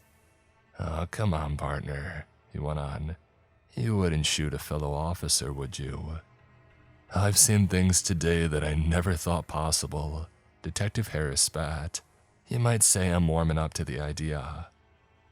Detective Stetcher seemed to pause and consider his partner's words, but I could see his fingers inching toward the half-broken porcelain bowl that our struggle had knocked onto the floor. I wanted to shout a warning, but I couldn't get enough air into my lungs. With beast-like speed, Stetcher flung the projectile at Harris's face and dived out of my broken door into the night. The crossbeams of the house groaned as something large took flight from the roof as well. For a while, no one spoke. When we finally moved, it was to care for our wounds and inspect the damage. "I don't know what I fired at up there on the hill," Detective Harris told us, "and I'm not sure that I want to know. I'll tell you one thing for sure, though.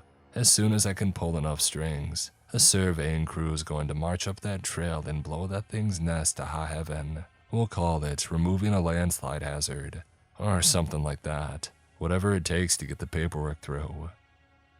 "Do you think you got it?" Katie had asked hopefully. Detective Harris shook his head. "I'm not sure, but whatever it is, I think it's too smart to return now that its layer's been compromised. And Stetcher's the same way. I'm willing to bet that the pair of them are already on their way out of town, and on the lookout for a fresh set of victims." I don't know whether Detective Harris was right or not, but none of Katie's friends have shown signs of strange behavior since that night. Sarah, Allie, and Becca don't remember much. For them, the whole thing didn't feel like much more than a bad dream. I should be happy, but I can't help but wonder about where the thing in the hill might have gone to. Maybe another family will be driving home from a school play or a late-night ball game in a few states over. Maybe they'll see flashing red and blue lights and they stop. A large middle-aged man who gets out of the car behind them won't be wearing a uniform, but he'll carry himself like a police officer and talk like one too.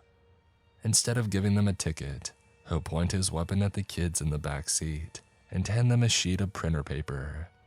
"I want you to read this," he'll say, "and follow these instructions exactly."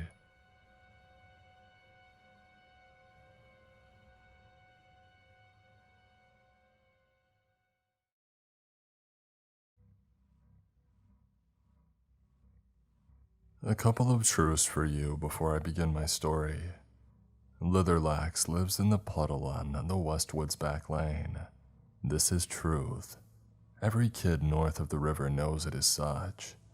And I can see what you're thinking. I know what comes to mind when I use the word puddle. A small, shallow patch of water at the edge of a path, maybe. Something to step into for a little splash.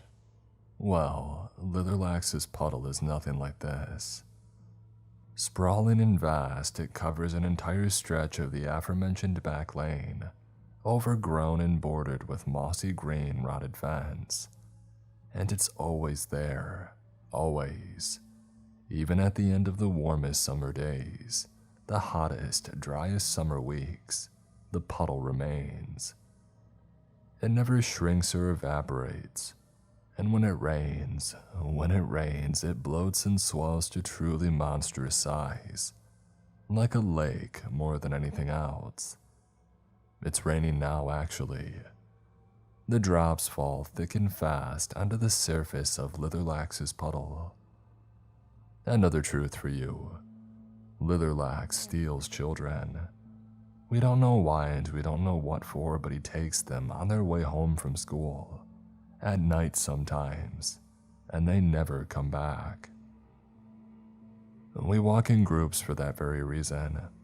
Even the unpopular kids, the loners, we all walk in little squads. We make detours and take illogical routes to ensure that everyone has someone else beside them right up into their own street. Because of these measures, there aren't really any loners or unpopular kids anymore, which is nice, I guess. A shame about the circumstances, but it is what it is.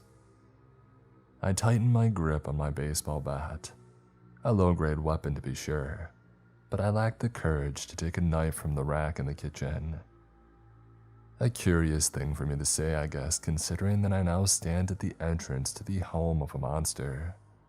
But I would rather this than have to face my mother and justify the thievery of a knife. It's a different kind of courage, I guess. Parker stands to my left.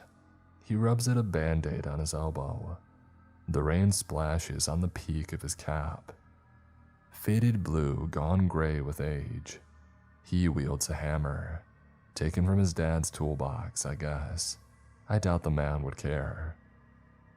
Lauren stands to my right, hair tied back and beneath the plastic yellow of a raincoat. She holds a hockey stick like a staff in her left hand.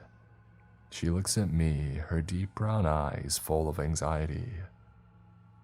It feels weird being here, as a group of 3. Our 4th has been taken by Litherlax. He has been taken away like so many before him, into the depths of the puddle on the Westwoods back lane. I take in a deep breath of the chilled, wet late afternoon air. I turn to the boys behind us. Their names aren't important for now, but they're a couple of grades above us. Bullies, basically. The types who enjoy harassing others for their own amusement. But there is no harassment today. They stand as a solemn trio, dutiful sentinels. The boy in the front steps forwards. I saw your friend leave off by himself. I could have called out to him. I could have made the decision to walk with him, but I didn't. I chose not to and he was taken. I'm sorry, bro. I'm sorry to all of you. I nod in return but say nothing as the rain falls fast all around. I know all of this already, of course, but I allow him to speak. We'll stand guard here until the sun sets. We can't stay any longer than that. You know this, Eric. I nod for a second time but still say nothing. We'll keep you safe. Nothing will follow you down and nothing sick will come back up. We'll stand guard. He pauses. I hope you find your friend. The wind blows. I murmur a grave but genuine thank you in reply and turn back to the great puddle. We are surrounded by trees here and a misty haze borders the edges of our vision. It gives the back lane an unsettling, otherworldly quality. Here we go then, I guess. Parker mutters to my left. He gives the band-aid on his arm a last rub, smoothing it back into place and holds the hammer tight in his hand. He's scared. We all are. No one goes down after Litherlax. I mean, it's insane. Insane, and yet enough is enough. If we don't try and put a stop to this now, then when? Our friend has been taken and he needs to be saved. It's as simple as that. Benny. His name is Benny. Parker takes a step and then another, and then with a splash, his foot comes down into the water at the edge of the puddle. Lauren stirs beside him and a shiver of goosebumps shoot up across my arms. We're actually doing this. We're going down after Litherlax. Parker pauses for a moment, gathering himself perhaps, and then calmly and coolly he continues his walk. About 7 or 8 feet into the puddle we watch as he starts to descend. As if marching down unseen steps, he sinks lower and lower into the water. It comes up to his knees and then to his waist, and still he descends. It's a bizarre spectacle, but it's what we were expecting. Parker starts to freak out as the water reaches his chest, and I don't blame him, to be fair. He panics and the illusion is immediately lost. He stumbles and slips in the water. There's a great splash and he is momentarily obscured by a flurry of white spray, and then there he is, lying on his chest in the puddle. A puddle which really doesn't seem all that deep at all. He grumbles angrily to himself and rises to a stand, repositioning his cap. The water which mere seconds ago came up to his chest now barely covers his feet. He starts to splash back towards us as he drips from the front of his shirt. "I'm sorry," he says through the rain. "It was harder than I thought it would be." "It's okay," I reply. "You lost focus is all. You have to forget the water is there, just keep going down." Easier said than done though, obviously. I think to myself as my heart pounds in anticipatory fear. Parker stops as he returns to our side and he looks at me. Lauren does the same. The implication is clear. It's my turn to try. I squirm but steady my nerves. "All right, here we go," I say quietly and then set out across the grass and into the waters of the puddle. A little quicker than I should perhaps, but I'm trying to stave off the urge to turn and run back the opposite way. Any second now, any second. I try not to react as I feel my foot come down lower than one would expect into the shimmering water, reflecting gray the overcast sky up above. I keep pace, fist clenched, breathing steady. And down I go, step by step. The water rises up to my knees, step by step, up to my waist and then up to my chest. This is how far Parker was able to get. But I am able to go further. The water rises up to my neck. It's cold, it's so cold. The rain is loud against the water beside my ears. I take a breath and I close my eyes, and my head dips below the surface. I keep walking down. The sound of the rain is muffled and grows quickly fainter and fainter above me. The water feels thin somehow, not quite as thick as water is supposed to be. Down and down, step by step. I try releasing my breath as I descend. I feel nor hear no bubbles come rushing from my lips, so I try for a cautious intake and find that I am able. I open my eyes, and I come to the bottom of the stairs. Ahead stretches a long, straight and wide corridor, grand, like the kind you would find in a mansion. The walls are a deep, rich red brown and the carpet is a moss-like green. I lift a hand and examine myself. The sensation is a curious one as my movements have definitely been dulled, and the objects caught in my line of sight waver ever so steadily. But my motion still feels closer to amidst air than amidst water, if that makes any sense to you. I turn around. My vision wobbles gently as I do so. After a second or two it is settled, and I see behind me a set of wide and imposing stairs. They ascend up and up to the shimmering and through the shimmering watery veil-like ceiling. Whoa. A set of feet appear through this veil. Down they come to be followed by a plastic yellow raincoat. Lauren. Her eyes are screwed tight shut and she's clearly holding her breath. But as she draws closer and closer to the bottom of the stairs, she cautiously opens an eye and then another. Seeing me standing here as I am, she finds the courage to try breathing and finds that she is able to. "This is so weird, Eric," she murmurs. Her voice is a little distorted. She walks across the grass-like carpet to the nearest wall and looks up at the paintings that are hung there. "Have you seen these?" I've noticed them but haven't studied them closely. They hang at regular intervals and trail all the way down both walls and into the corridor's far distance. I step up beside her for a closer look. The painting, and indeed all the paintings by the look of it, are of children. The one in front of Lauren and I is of a girl, about 12 or 13 in age. I don't think she's from this decade. I would certainly raise an eyebrow if I saw somebody on the street with such a hairstyle and curious choice in clothes. Parker had made his way down the stairs now.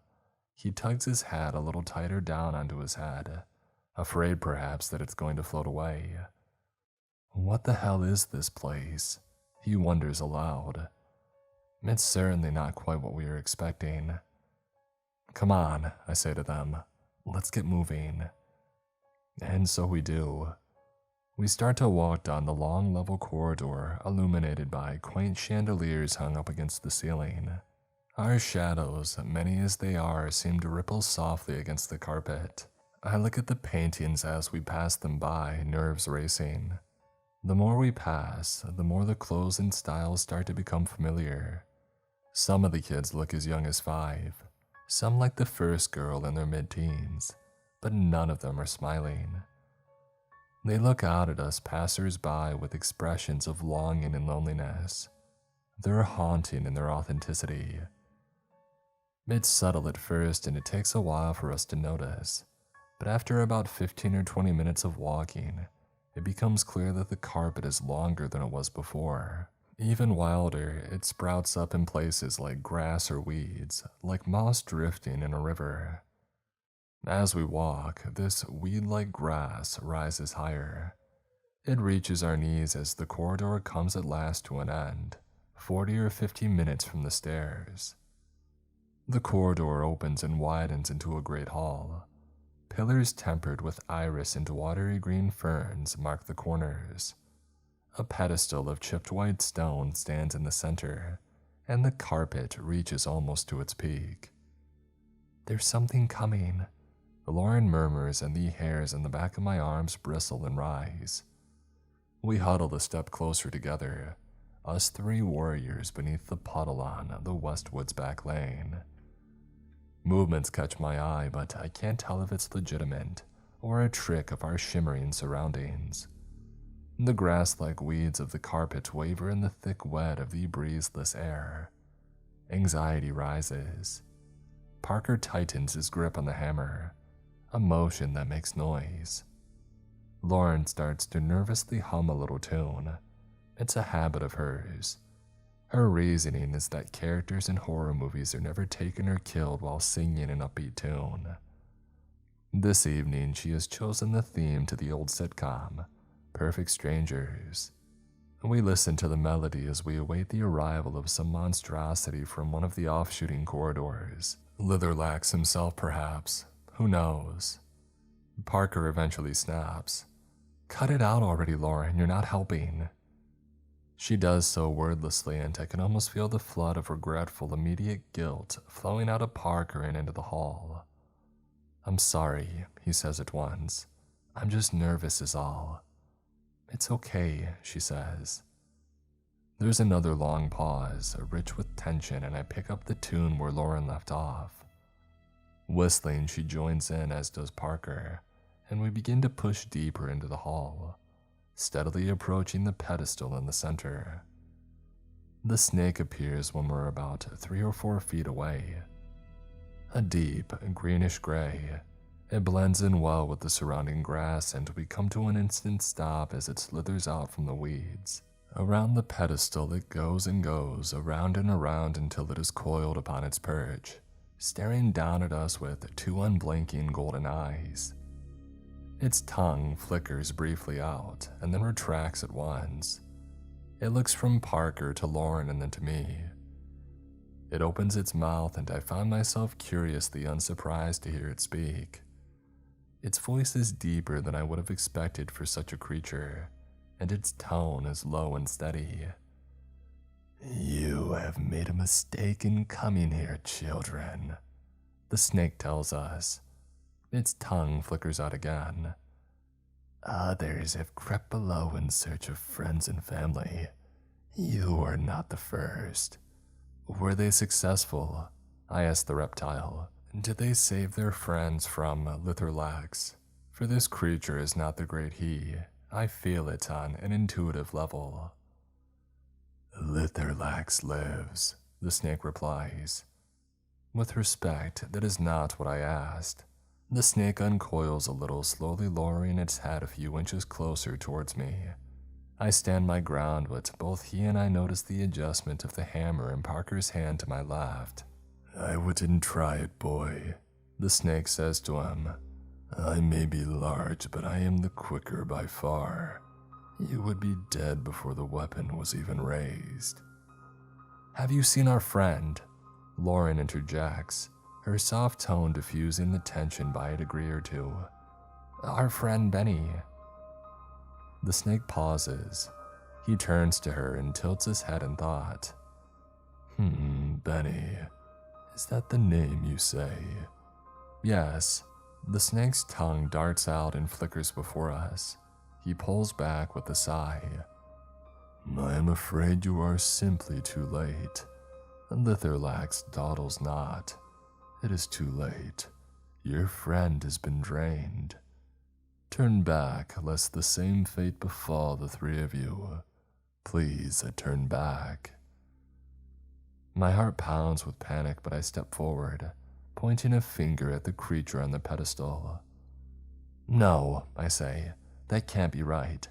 Benny's braver than all of us. She's the best of us. She would never let herself get drained." "Alas, I saw it with my own eyes. She is gone. Turn back while you can. Litherlax roams these corridors." My heart rate settles just a little. He fell for the trick.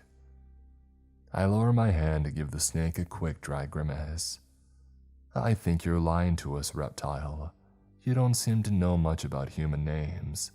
Benny isn't a she. Benny is a he. Your eyes may be unblinking, but I think you saw nothing." The snake adjusts his position and hisses from the back of his throat. "So we're going to continue on our way. If you try to stop us, and then we'll fight you. I don't want to do that, and neither do you.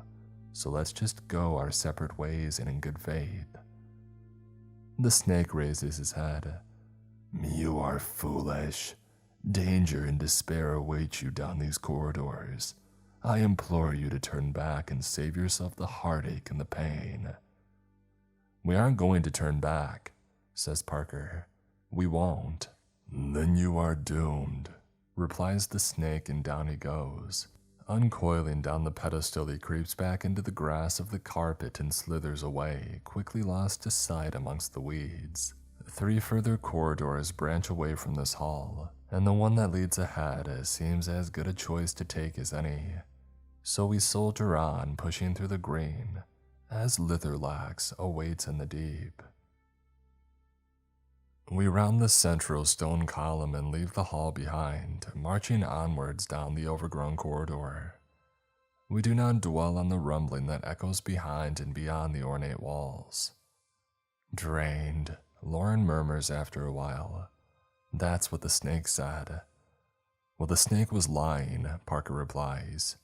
"If he had actually seen Benny, then he wouldn't have fallen for Eric's trick." "No," Lauren says. "I mean drained, like, what did he mean by drained?" Parker has no answer. Probably best to not think about it," I said quietly as the kids in the portraits watch us pass by. Lauren murmurs in reluctant agreement. The corridor stretches on. The ever-present threat of our limited time presses against the back of my head. Litherlax's puddle can only be entered towards the day's end, but when the sun sets and night falls, that's when the creatures return to the water. The clock ticks, and as if in response to these thoughts, a distant and watery voice echoes down from the ceiling. It reverberates softly through the walls. The voice of one of the sentinel trio up above and guarding the puddle. "Eric!" comes the faraway voice, and we pause to listen. "The creatures have begun their crawl to the water. We can keep them back for now, but they're coming. Be as quick as you can, bro." We hasten along, hearts pounding in tune. The corridor rounds a corner and ends abruptly at a dining room of sorts. There is a deserted bandstand in the corner and a podium for a non-existent server to welcome the guests. The tables are many and they are draped in lily pad leaf-like cloth. Half the walls are covered in portraits, but only half. The walls further ahead, through all the visible open doorways, are bare. Parker gently knocks my arm with the butt of his hammer and points, and we follow his gaze. A short, squat figure facing away from us hums softly to himself in the corner of the dining room. He's a painter of some kind, working away at a sheet of rich paper stretched across an easel canvas. With nerves of steel, we creep through the room, the sound of our slow movements dulled by the thickness of the air around us. Closer we approach, closer and closer, and it becomes apparent that the figure is no man. What we had mistaken for a gray jacket is merely the shading of his slimy skin that is tinged and tipped in green. His feet are webbed and legs bowed. He is, proportionally speaking, an enormous frog, though one no taller than I. I nod to Parker and the boy reaches out. He grabs the frog roughly by the shoulder. The amphibian promptly squeals in distress and is shoved to the ground. His paintbrushes go clattering to the floor and the sharpened side of Parker's hammer is pressed against his neck. Lauren's hockey stick and my own bat are pointed right down to his face as his bulging eyes dart from person to person. He croaks and struggles. "What are you doing here?" he blurts. "You aren't victims. Unhand me, filth." "Where's our friend? And don't mess with us. We already dealt with your pal the snake." Parker is careful to leave our interaction ambiguous, and the frog's eyes widen in fear. "Who?" he stutters his words. "Who is your friend?" "Benny." "Benny?" "He's the one in your painting," says Lauren softly. With a chill, I turn to look. The painting is only half finished. There remains a great deal of shadow and realism still to be added, but the portrait's occupant is clear. It's Benny, all right. The frog's eyes flicker from Lauren to the painting and back. "The others will be here soon," he murmurs. "They will take you to Litherlax, if he hasn't found you already." The walls rumble. "Where is he?" I reiterate. "The boy in your painting. We aren't leaving until we find him." The frog's throat swells anxiously, throbbing. "You are too late. By the time the painting's finished, the boy will be drained." "Well, then we aren't too late, are we?" I reply coolly. "It isn't a question.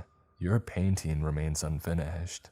The frog struggles, but Lauren presses the hockey stick against his slippery green skin, and Parker adjusts his distribution of weight. I lean in closer. "We'll kill you if we have to, slave of Litherlax." I didn't want to kill this thing. I have no desire to, and probably wouldn't if it came down to it. But if scaring him will make him tell us where to find our friend, then so be it. The frog whimpers in dismay. "If he doesn't get his victims," he whispers, "then he comes for us, the pond folk. We do what we have to do, child." "Which way?" The frog's eyes dart to one of the off-shooting corridors and I nod. "He'll drain you," the frog squeaks. "That's a risk we're happy to take." This next part gives me no pleasure, but we can't afford to take any risks. These creatures from otherworldly domains, they speak in riddles and half-truths, I'm sure of it. By the time that the painting is finished, the boy will be drained. "Lauren," I say, "pin his arms." Lauren presses forwards with the hockey stick and puts all her weight upon it, trapping the hands and arms of the frog above his head against the mossy green ground. "Wait, no, let me go," he struggles in panic. "I'm sorry," I say, "but your painting, is it connected to the fate of the children?" The frog does not respond. I clench my jaw. "The painting, is it important? Is there anything more that we need to know?" The frog stares back at me defiantly, silently, angrily. Parker speaks up. "What if we were to break your hands, huh? What if you couldn't finish the portrait? No, shrieks the frog. Don't. And his tongue darts out from his mouth like a fist, slapping wetly into Parker's eye. The boy cries out and reaches up for it, freeing the frog's neck from the hammer. The frog shifts and kicks out, knocking Lauren back with a powerful leg, and with the sharper traction of his tongue, he's free. I jump for him, but the creature is too slippery. He pushes me off and bounds away through the halls, croaking and warbling and warning as loud as he can. There's no way that we'll be able to catch up. Each of his hops might as well have been 10 paces or more. I point to the easel as my heart races. Grab that painting. Already on it, Lauren replies as she rolls it up and stuffs it into her coat. By doing so, another picture on the floor besides the easel is knocked over. This one looks complete but for its framing. I don't get a good look at it before it lands, however, and it is quickly obscured from sight. Hey, let's get a move on. If they didn't know that we were here before, they do now. Come on, this way. And together we run down the route that the frog implied, out from the dining hall and past a multitude of curious rooms. One contains a garden of sorts, another a collection of statues. The air seems to grow thicker as we run. It becomes harder and harder to push our limbs forward and onwards. Our run slows into a jog, even at full effort. God, I murmur through grunts. It shouldn't be this difficult. We push on into another wide hall. No tables in this one though, just a statue of a grim-faced toad, blindfolded and wielding in its hand a set of scales held in precarious balance. They've started getting through, guys. Comes that distant and distorted voice from the world above. There's too many, we can't stop them all. Hurry, they're coming. I study the statue. The scales are held at an angle and each of the weighing pans point down a different corridor. We're close now, I can feel it, and there's a choice to be made. I let out a low sigh and adjust my stance, and as I do so, a curious thing happens. A trickle of bubbles escapes my lips and drifts up high, where they are lost in the shimmering light of the ceiling. There's a pause as both Parker and Lauren stare in horror, and Parker drops his hammer in fear. It falls slower than it should. Bubbles start pouring from his mouth as he gasps. "There's no air," he cries out, and it seems for a terrible moment as if his suspension of disbelief is lost. For him, the illusion is broken. How are we even able to breathe down here? I can't get in any. He falls to his knees and clutches his throat, rasping. "It's just water," he shrieks. "Water!" Parker, Lauren and I crouch down beside him. You can talk, you can breathe. We're doing so now and you can do the same. It's thick and it's wet, but it's air. Come on, breathe in and out. Parker's face is turning red. He panics, spluttering and choking. "Come on, breathe in and out." And he struggles. He tries to match our breathing. To do so at first, it causes him great distress. But he calms himself down and the bubbles slow their streaming. His breathing slowly syncs up with ours and gradually he regains control. A minute or more perhaps and the bubbles stop entirely. Parker wipes a sheen of sweat from his forehead. "I've cost us time. I'm sorry." "Hey, it's all right," I say to him, but he is right. We raise our heads as the statue before us starts to shake. A voice rumbles through the walls, but this is not the voice of any of the teenagers up above, of the trio guarding the puddle, nor of any low frog or snake. This is a voice much lower, much darker, much angrier. The voice sends a tremor of dreamlike fear pouring and splashing like cascading waves through my body. It is his voice, I'm certain, as it surely can be the voice of no other. Litherlax. "Intruders, intruders in my hall. I smell your blood, children of the surface. Dawdle not, Face me if you would face me. Come meet your aunt and be done with it. I turn to the corridor on the right almost instinctively. That's where he is. Litherlax awaits down the corridor to the right. But down the corridor to the left, there is movement. A person, a child. There's another child down here in this place. A small girl, maybe just over half our age, peers anxiously around the corner, one hand pressed to the wall as she looks us over uncertainly. "Hey, are you okay?" I call out to her. She panics. She slips and stumbles and turns. The disheveled nature of her hair and clothes is made briefly clear and she disappears away. "Come back," Lauren shouts, but the girl does not. Lauren starts to go after her, and then stops, pausing and looking to me. They both do, her and Parker. I glance from corridor to corridor, and at the statue between them. Time ticks away, Rumbles the ethereal voice of Litherlax from the depths of the unknown. Come now or never. "Eric?" Lauren asks desperately. "What do we do?" I fumble for the words. Time ticks indeed. If we go after Litherlax, then we will likely never see the girl again, so she'll be doomed down here. But if she has survived down here for so long already, then who's to say she won't survive a little bit longer? "But you don't know how long she's been down here, Eric. They might be hunting her at this exact moment. She's younger than Benny, though. Far younger. What chance does she have alone? Hell, maybe it's a trap." My decision, however, is made for me. It is made for me, and I do not have to stress the guilt of choosing one over another.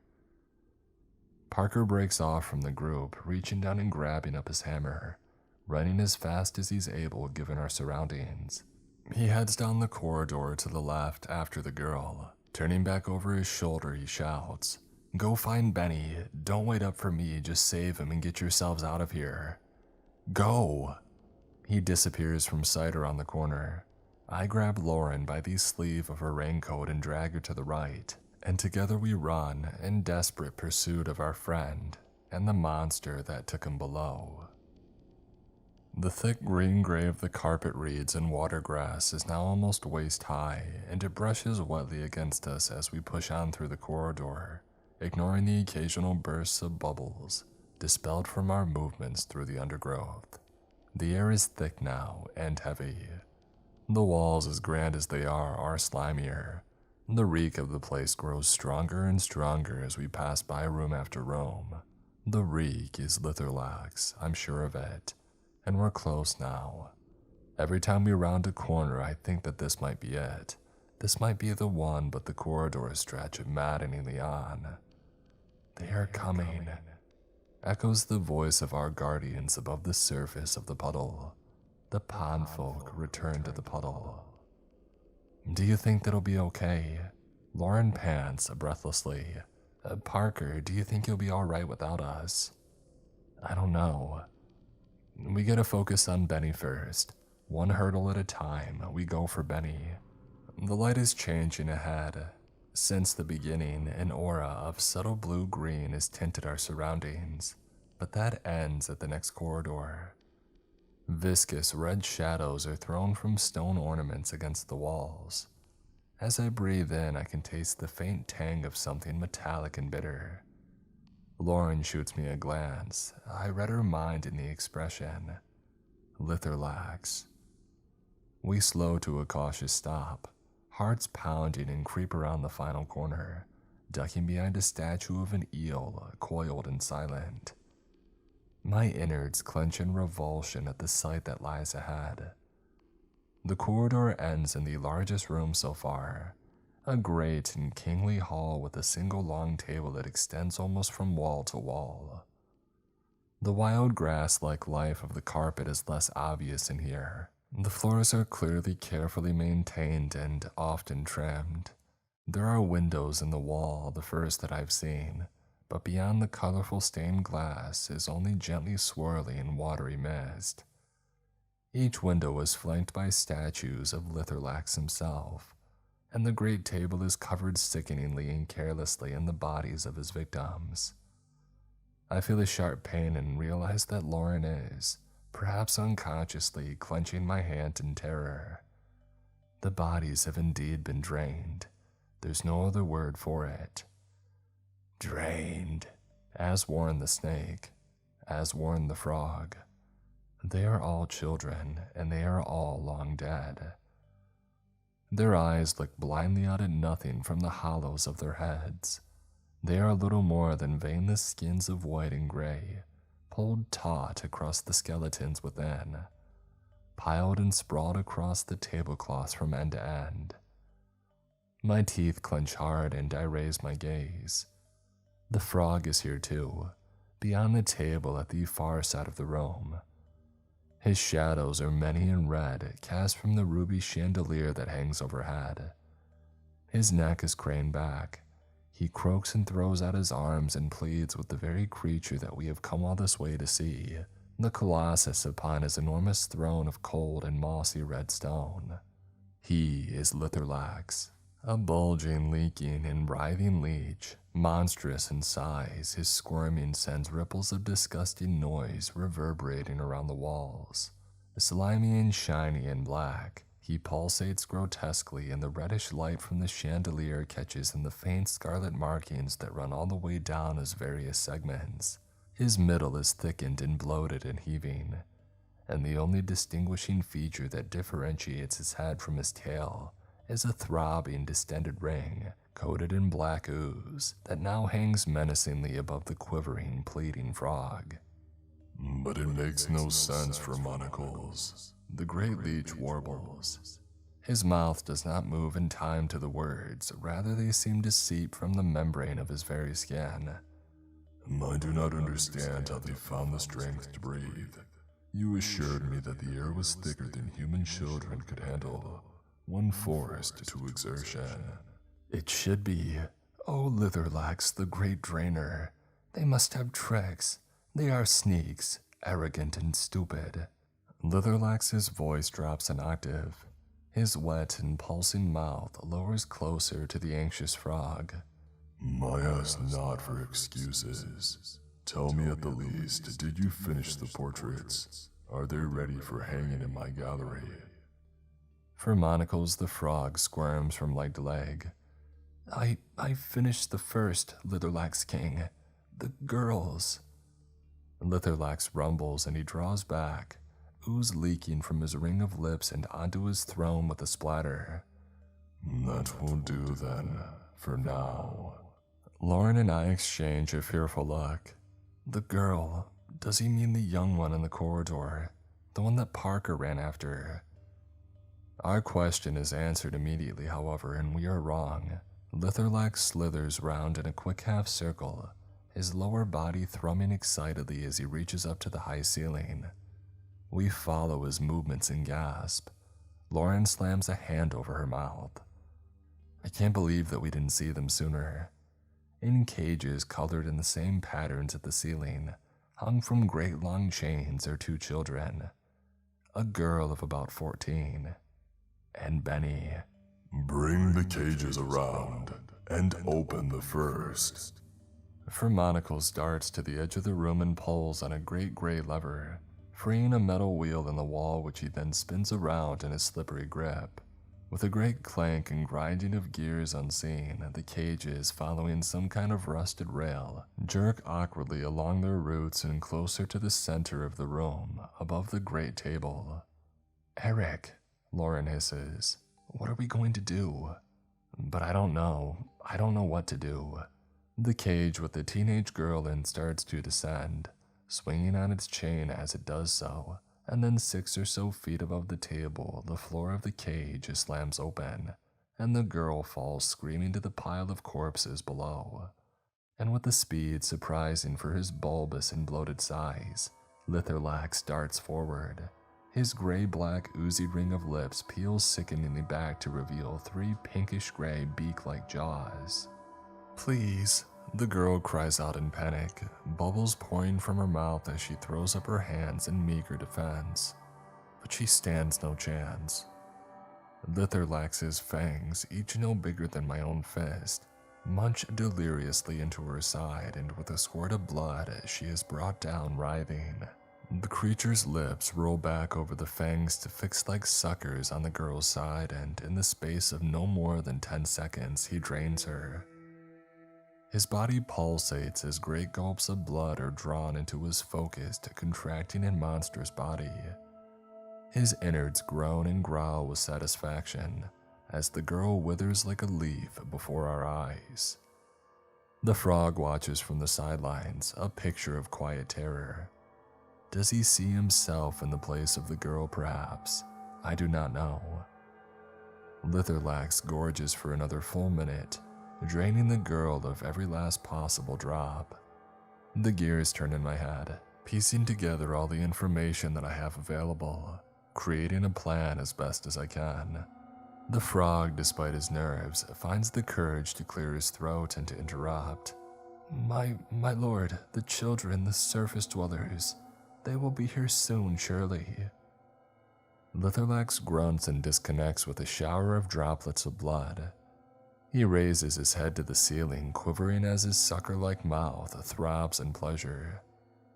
The girl's corpse tumbles from the table to join another on the grassy floor. He laughs.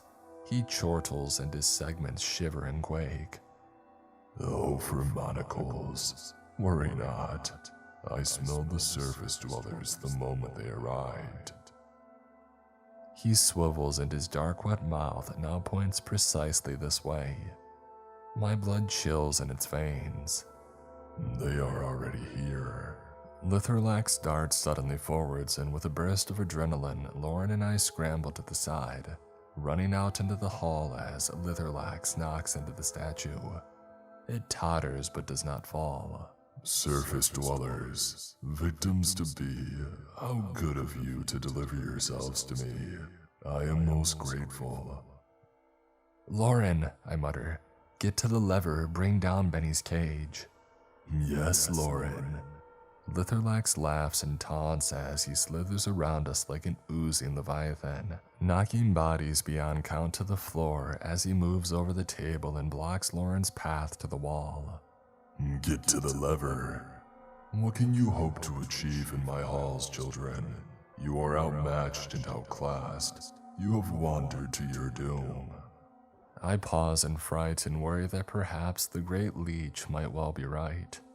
I look at my hands, at Lauren's. Our weapons will do little against this thing. A bat and a hockey stick. Blunt instruments. The body of Litherlax would need to be pierced to be seriously harmed. And the only one of us with a weapon of any sharpness at all is Parker, who chose the path on the left. I look to Lauren, and she looks back and sees the determination in my eyes. The plan still holds, they say, and she gives me a brief, almost imperceptible nod. I sidestep away from her, throat wet and moist with the thickness of the air, and I force out a string of taunts. "You disgust me, Litherlax. Why do you lurk down here in the depths? You only ever take one child at a time. Are you ashamed, is that it? Ashamed of surface dwellers seeing you for what you really are? A common leech, bloated behind its place." I see the frog tense up against the wall in dismay. Litherlax bubbles and frosts with indignation, turning his full attention to me as Lauren steps slowly but deliberately around him, past the table of bodies and steadily over to the wall. The frog sees her approach but dares not to speak for fear of breaking the tension and drawing the focus of Litherlax's rage. "How dare you!" Litherlax blusters, his body bulging and his head dropping almost to my level, his sucker-like mouth pulsating angrily, leaking ooze to the floor by my feet. His breath reeks of iron and blood. "Do you not see how I drained my latest meal? I could do the same to you now with ease." I hold my ground, sweat leaking down my back. He pauses.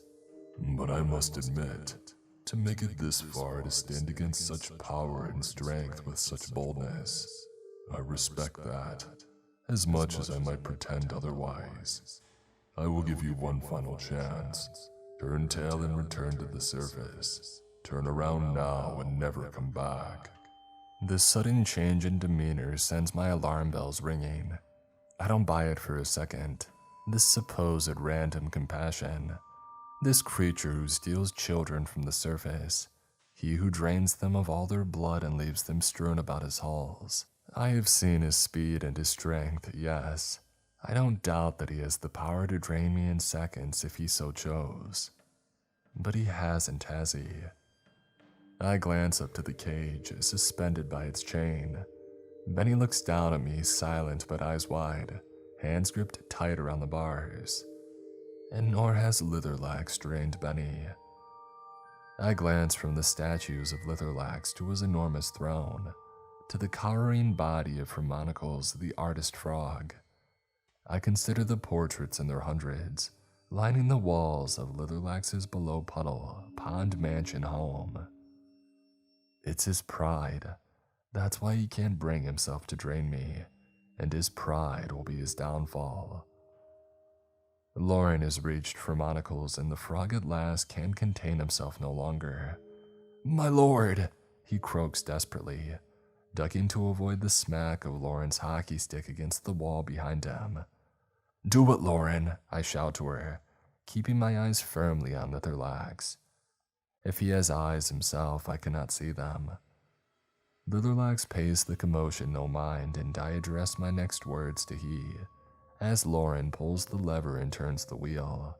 Benny's cage rattles down the chain and drops, opening at the base, and our friend falls down onto the corpses below with a grunt.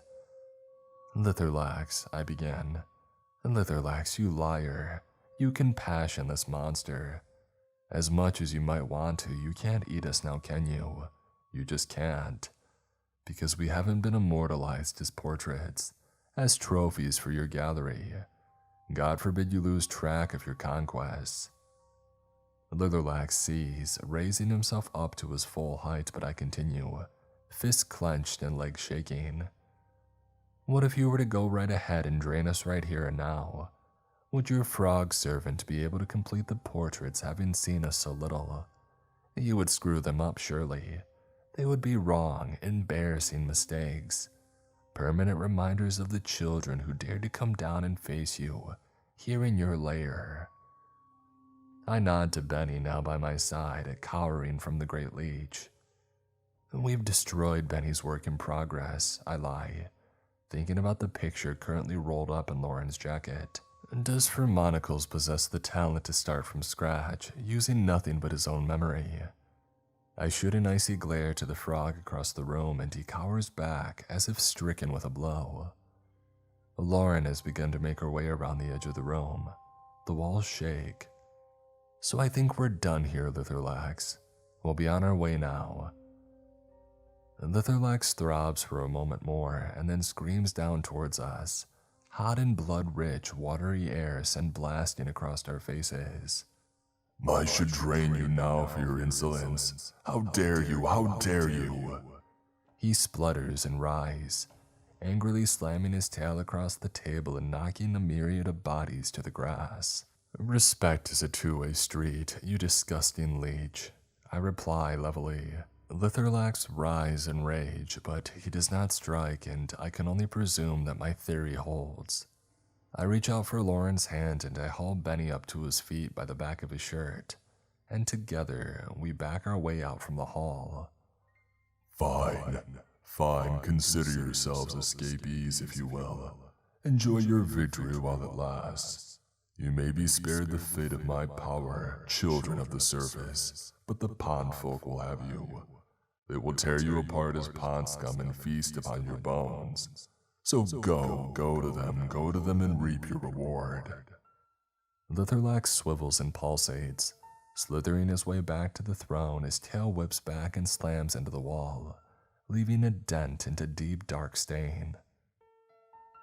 The ground rumbles, and the pond folk approach. "Guys," Benny begins, his voice rich with gratitude and surprise. But there is no time, not now. We just run, us three, back the way we came. It's harder now to retrace our steps, but we do our best, running from corridor to corridor as the general roar and rumble that one associates with crowds grows louder and louder ahead. We hear shouting and panic and clamor. Corner after corner, and there at the statue of the toad with the scales lays Parker. He has his arm thrown around the girl and they cower together in the center of a commotion. He had found her. A ring of creatures surrounds them. They are angry and frustrated and scared. Some as big as me, some smaller, some larger. Parker turns to us at the sound of our approach, bruised and jaw clenched tight. The air once again seems thick, far too thick.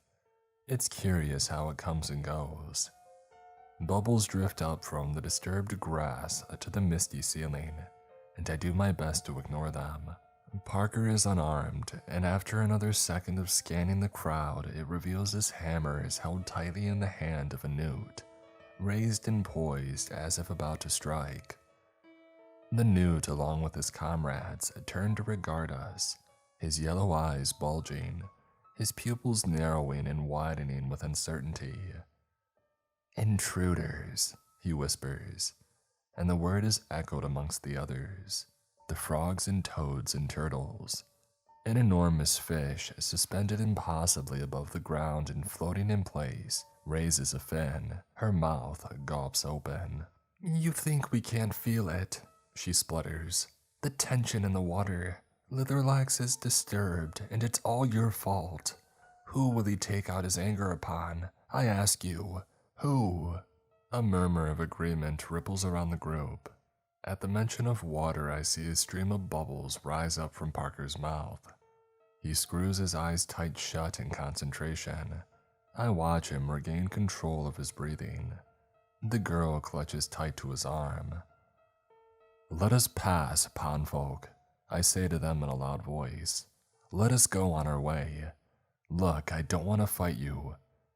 "And we won't," Lauren interrupts. I turn to her, as do all the eyes in the room. She steps forwards and drops her hockey stick to the ground. "We aren't so different, really, we aren't." The tension is palpable, but they hold her words and she continues. "Please, just let us go. We are sorry for disturbing you, for disturbing all of you, but we had no choice. And Litherlax is weak, weaker than he pretends. He cannot paint for himself his trophies. He needs your skills for that." The creatures look down to their hands, webbed and long and green and gray. "He might be large now, but he relies upon the blood of his victims to grow. Blood that he struggles to drain before his conquest is immortalized. If he can't get his meals, he will shrink. And he can't get his meals if the paintings are never completed. He is bound by his pride." They look at each other, these creatures from below. There is a general murmur of unease, of cautious hope. "Foolish girl," says the newt. He pushes aside his fellows and steps from the circle. "If we try to hold Litherlax back from his prey, he will turn on us. He will drain us dry in their place." "Has he ever? Is there even a single painting of one of your kind in this entire mansion?" The newt stirs. I can see the watery cogs turn fast in his brain. He doesn't need portraits for us. We aren't worthy of the title of trophy. We don't need to be painted, surely." But he doesn't sound convinced. He just doesn't know. He doesn't know for sure. "Please," Lauren urges, stepping forwards and taking his slippery hands in hers. "Just let us go, just this time." The newt does not respond, but slowly, ever so slowly, as if fighting against his own instincts, he steps to one side. And following his lead, the others do the same. Silently they part and a path opens up through the crowd center. Parker is back on his feet. He clutches tight to the girl's hand, and the five of us quietly make our way through the pond folk. We pass them all by, creature after creature, and we leave them behind. And then once the corner has been rounded, we run. We run for the final time back along the corridors, back past the rooms, back through the dining room and back through the hall with the snake's pedestal, back past the portraits, painting after painting. I detect from the portraits a faint smell of blood that I hadn't noticed before. And just as exhaustion threatens to take a hold, the stairs appear in our sights at the end of the hall, the great stone steps. "A little further," I call out, "just a little further." And before we know it, we feel the hard stone of the stairs beneath our feet. Up we climb and we feel the rush of the bubbles grow stronger now, irresistibly strong. They rush about our ears and blur our vision. Struggling to breathe now, I can only push forwards, hand held with someone else. I can't tell who in the madness, climbing and climbing. And with a sudden gasp of cool night air, the puddle is behind me. I become instantly aware that I am drenched to the bone, and stagger from the puddle with my hair in my eyes, leaking down my face. I stumble and slip, crashing down with a grunt back into the water. The water that now is surely no more than a few inches deep. I feel the rough, wet, stony earth of the ground against my hands beneath. I turn over onto my back and push my hair from my eyes, spitting out a mouthful of pond water, panting, and I see them. Lauren and Parker and the girl that he had rescued from below. And Benny, alive and safe. I grin at the boy and he grins right back.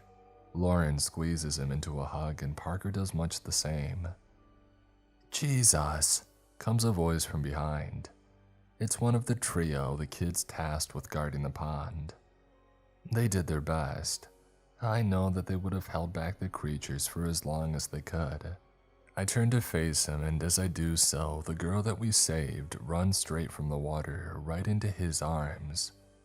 The remaining teenagers stare with their mouths wide open as the two emotionally embrace, and it becomes clear to me that the two are siblings.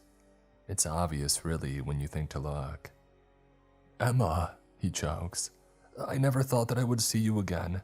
I'm sorry, I'm so sorry. I should have come for you myself if I had any idea that you would still be alive." He trails off and breaks down into sobs, and we watch as the moon appears from behind a cloud, bathing the dripping girl and her brother in its cool and silvery light. Movement to my right catches my eye. I look down to the grass. There sits a little frog.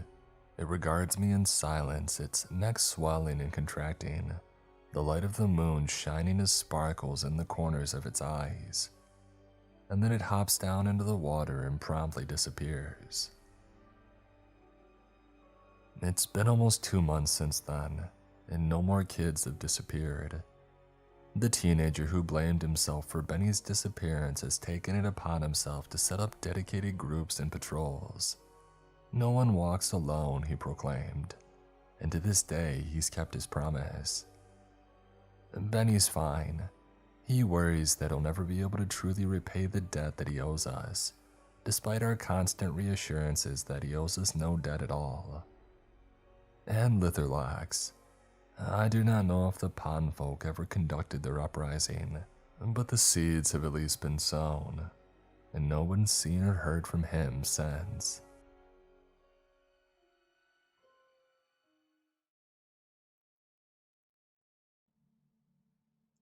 I knew that I shouldn't have come home for Thanksgiving. As I looked at what remained of the bumper of my car in my aunt's driveway in the frosted moonlight of 4 a.m., half listening to the blurry explanations from my younger cousin on what had happened to my car, I couldn't stop thinking about how I had almost stayed back in the city. My apartment would have been a little lonely, but my car would have been intact.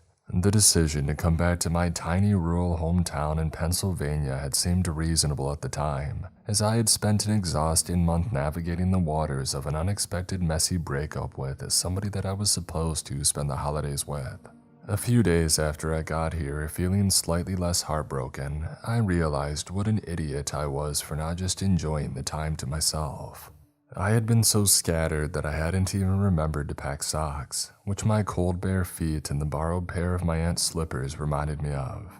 To try to keep some semblance of warmth, I had my hands deep in the pockets of my frayed pajama pants, a pair that I had left behind and forgotten about years ago that I had rediscovered in the back of a closet when I realized that I hadn't packed any.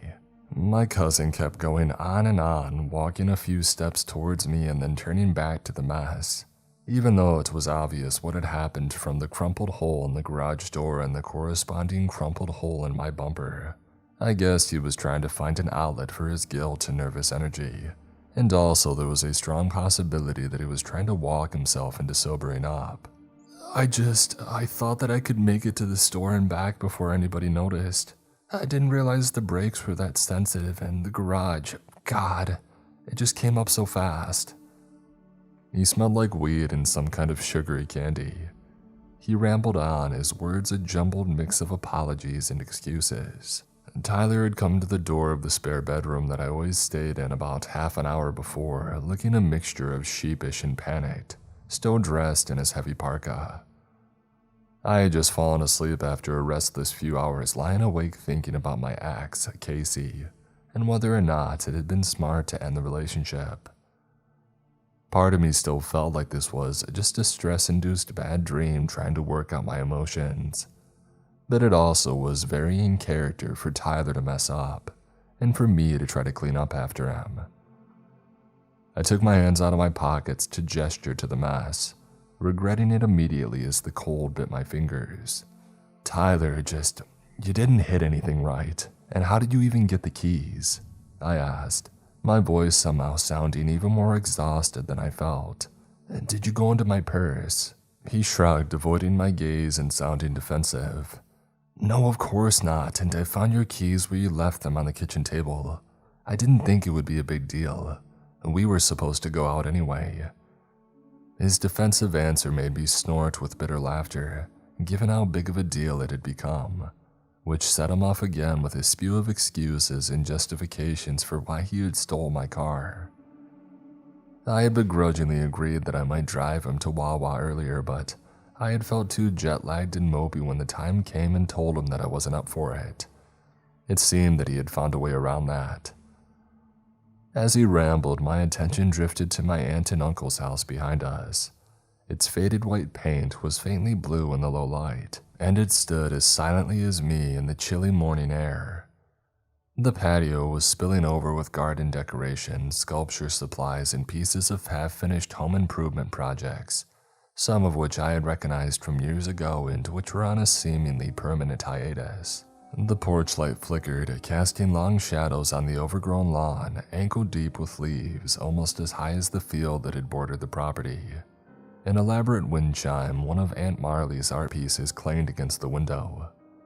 I looked towards the bedroom on the second floor, wondering if my aunt would sleep through the increasingly heated pitch of my cousin freaking out. I sighed, my breath white smoke and the too early morning cold. This was precisely the kind of drama that I had hoped to avoid by almost not coming, the kind that always seemed to cling to my hometown like gum under a table that nobody ever bothered to clean. My parents hadn't even stayed, retiring to Florida the same month that I left for college, but here I was, freezing my butt off, staring at the wreckage that was once my reliable sedan. I was about to say something else when the front door creaked open. Aunt Marley stood there, wrapped in a thick pink bathrobe, her hair in a messy bun stuck through with a few chopsticks. What the hell is going on out here? Her voice was sharp, cutting through the quiet air. Her eyes found the mess and her face went slack with shock before her jaw tightened in anger. Are you kidding me, Tyler?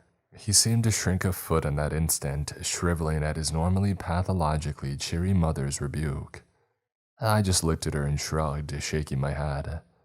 She had known us both our entire lives, well enough to know who was the perpetrator and who was the victim. Aunt Marley sighed heavily, her gaze softening as she looked at the two of us, who must have looked obviously miserable and me shivering in the cold. We'll talk about this in the morning. Come inside, the both of you, it's freezing out here. Back in the warmth of the house, we didn't bother turning on the lights.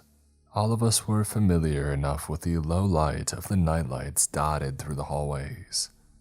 Still looking small and deflated from his mother's scolding, Tyler mumbled a half-hearted goodnight and quickly disappeared upstairs. Aunt Marley and I exchanged a look, a mix of frustration and understanding, before we headed to our respective rooms, the need for a couple of hours of sleep outweighing the need for further discussion.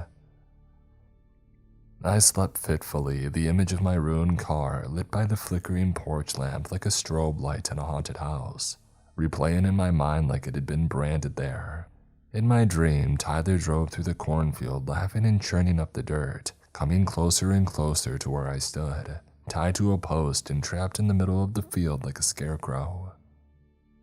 I woke up with a headache, a sinking feeling in my stomach, and a desperate need for coffee. I went to text Casey only to remember that we had broken up and that we had gone no contact on top of that. I really felt like venting to the world with a few woeful pictures, but last week after the breakup, I had installed a 72-hour productivity blocker to stop me from doom scrolling on Casey's socials. I didn't want to burden my friends with more miserable bullshit after leaning on them through the breakup, so I opted just to try to get over it on my own. Rubbing my temples, I shuffled out of the bedroom in my borrowed slippers and into the living room. It was cluttered with mismatched furniture but cozy, with paintings and photos crowding the walls. They mainly featured Aunt Marley's favorite mediums of delicate pastel florals and fairies, the signature style that made her a favorite at local craft fairs and farmers markets. I walked in front of one of my favorites that featured blue cornflowers and elves with toadstool hats, hoping that it would lift my mood before I faced whatever gloominess was in store for the day after what had happened last night. Aunt Marley's art was inspired by the old orchard that grew along the west side of their property. The fallow fields and ancient gnarled apple trees were muses for her work. Knowing her in the house like I did, I could see them in the paintings full of fluttering woodland spirits, apple blossoms, and sparkling cornflower-filled meadows. My aunt loved creating her very own fairy lore. She gave them personalities, vocations, likes and dislikes, and overall did really in-depth world building, like how the fairies would ride on the backs of dragonflies or how they would use dandelion fluffs to make their beds. She would write her own literal fairy tales about sprites having little adventures in the orchard, helping lost baby animals or bringing rain to dry patches. Her parenting style was an extension of her art. She always encouraged Tyler and me to use our imaginations to see the beauty in nature around us. We would leave out offerings for the fairies like bowls of milk, thimbles of honey, or tiny flower crowns that Aunt Marley taught us to make. It was her way of teaching us to appreciate the world and look for magic in the everyday. The familiar scent of freshly brewed coffee hit me in a truly everyday magical fashion, and I beelined it for the kitchen. Overhead, one of Uncle TJ's custom-made light fixtures, a spiky mesh of metal and colored glass, casted a floral light pattern across the room. He was an artist too, a sculptor who specialized in welding found metals. Aunt Marley and Tyler were both already in the kitchen, quiet but obviously stewing. "Good morning," I offered to the tensely silent room. I filled a chipped mug with coffee and I went to the fridge. There was always a bag of edibles in the vegetable drawer, and I ripped a gummy in half and swallowed it, hoping that it would relieve the throbbing headache in my temples. "Hi," Aunt Marley responded without turning around, immersed in Thanksgiving prep. The counter was a chaotic spread of ingredients, including what I recognized as tofurkey and a towering hodgepodge of other ingredients, cutlery, and bowls. Tyler just grunted in acknowledgement, slouched over a bowl of cereal in front of him. He was slowly spooning it in and looking like he was still half asleep, his hair tousled and his movements sluggish. The kitchen table was a large piece of reclaimed wood, surrounded by a quirky assortment of chairs, and I picked my favorite, a repurposed booth seat from an old diner. Tyler didn't make eye contact with me when I sat down, obviously embarrassed about what had happened the night before. I sipped on my coffee and I looked out the window. The garden was unusually overgrown and wild, scattered with an assortment of objects. Garden gnomes peeking out from the tall grass, a few faded decorative stones, and metal sculptures half visible from under the leaves. Everything was winged by the old apple trees and backlit by an overcast and gray sky. The bright colors struggling under layers of dying foliage and chaotic disarray of the normally well-kept garden reminded me of an abandoned theme park, like you could still hear the echoes of laughter and music from when it was better loved. Tyler and I grew up immersed in Aunt Marley's fairy lore. As kids, we had spent hours exploring the yard, which was brimming with her fantastical influence, hoping to catch a glimpse of them. Aunt Marley still took her beliefs seriously. She would leave out small offerings, trinkets, little clothes, and bits of food, other bits and bobs as she saw fit to keep the fairies happy. As I looked out the kitchen window to the garden at the end of a row of colorful glass bottles, I could see a tiny stone bowl filled with milk on the windowsill, just as it had always been, and a half-eaten shortbread cookie that some lucky critter had munched on. I felt like Tyler still half-lived in that fantasy world. He had started smoking pot and dabbling in drugs young, which wasn't unusual at all for our non-traditional family, but now he was doing it in enough excess to worry my aunt and uncle, and me. It was like he was still chasing after those fairies, waiting for Peter Pan or his Hogwarts letter.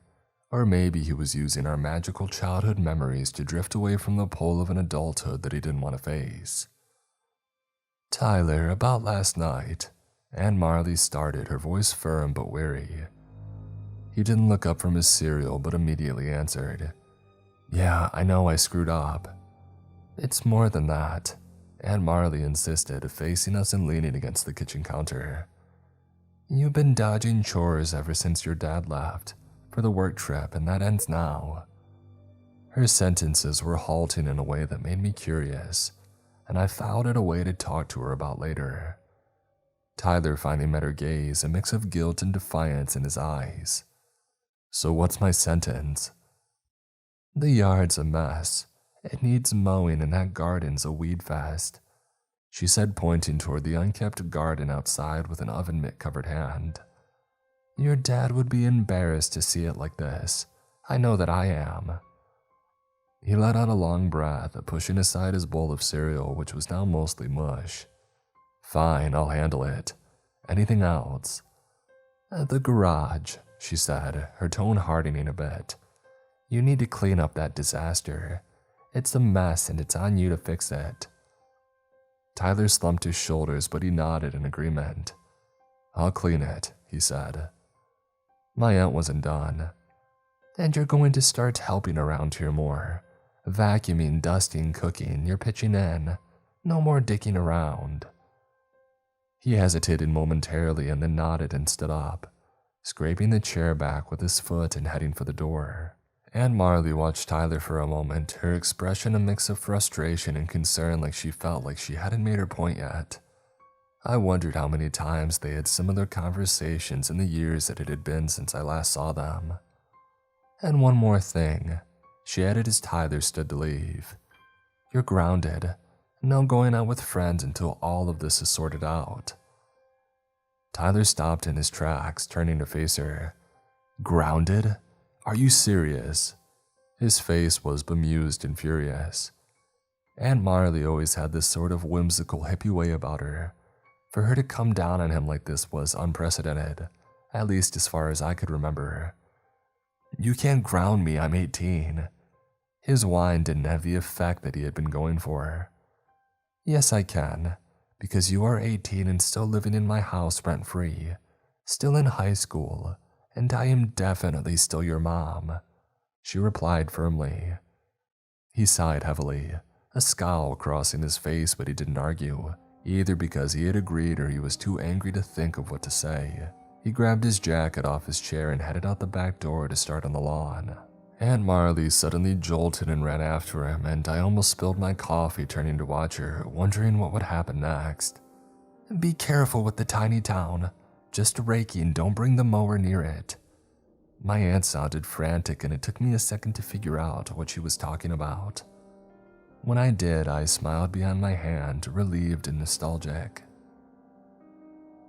When we were kids, a near-perfect ring of tiny white-capped mushrooms sprang up overnight one humid summer night, encircling an old stump in the backyard covered in moss and wildflowers. It looked absolutely enchanting, like something out of a storybook. and my aunt was utterly convinced it was a fairy circle. She had built these tiny, intricate houses and buildings from found objects on the spot, creating a miniature village at the base of the stump. It was her way of making the circle welcoming for the fairies, especially during the colder months, and the photographs and paintings she did of it were some of her most popular sales. "Do you hear me, Tyler?" she yelled into the yard. "Yes," he shouted back venomously, his voice sounding far away. "I'm not even starting back there, I'm in the garage. Relax, Mom."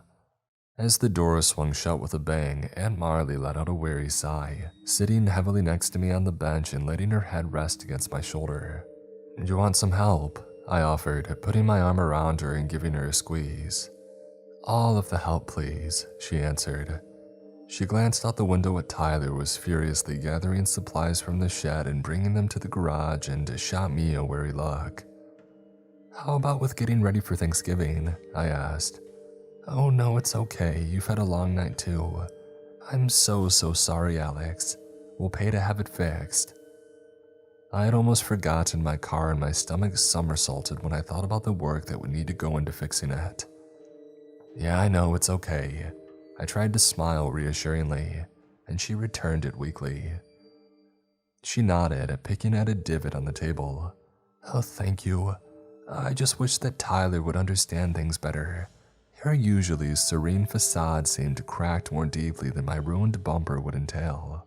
What's he not getting aside from, how to be an adult?" I asked half-jokingly. Aunt Marley was quiet for a long minute and avoided the question entirely. She sat up straight and played with her apron ties. "Oh, he's a good kid deep down," she said more to herself than to me. "Just lost his way a bit." I nodded in agreement, although privately, I thought, a bit. He literally stole a car last night. It made me wonder how else he had gotten lost in the time that we had drifted apart. "My goodness, the car on top of the breakup. I'm sorry again. I know that you're still healing from that, but that Casey wasn't right for you at all. Not the right alignment." It was anybody's guess whether she was talking about planets, stars, numbers, or some other kind of mystical faded romanticism, as she loved it all. Still, I found it comforting that she was so confident that I had made the right decision. My parents had really liked Casey, which is a part of the reason that I had turned them down when they invited me to spend the holidays with them in the Keys. We both sat there in silence, sipping our coffee and listening to Tyler trudge back and forth around the house, hissing curses and slamming doors. When Aunt Marley had finished her coffee, she sighed, setting down her empty cup. "Well, I better get started on the Thanksgiving prep." And I changed my mind. If you're feeling better, I wouldn't say no to an extra set of hands. I can never believe how hard it is to get everything together, even days in advance.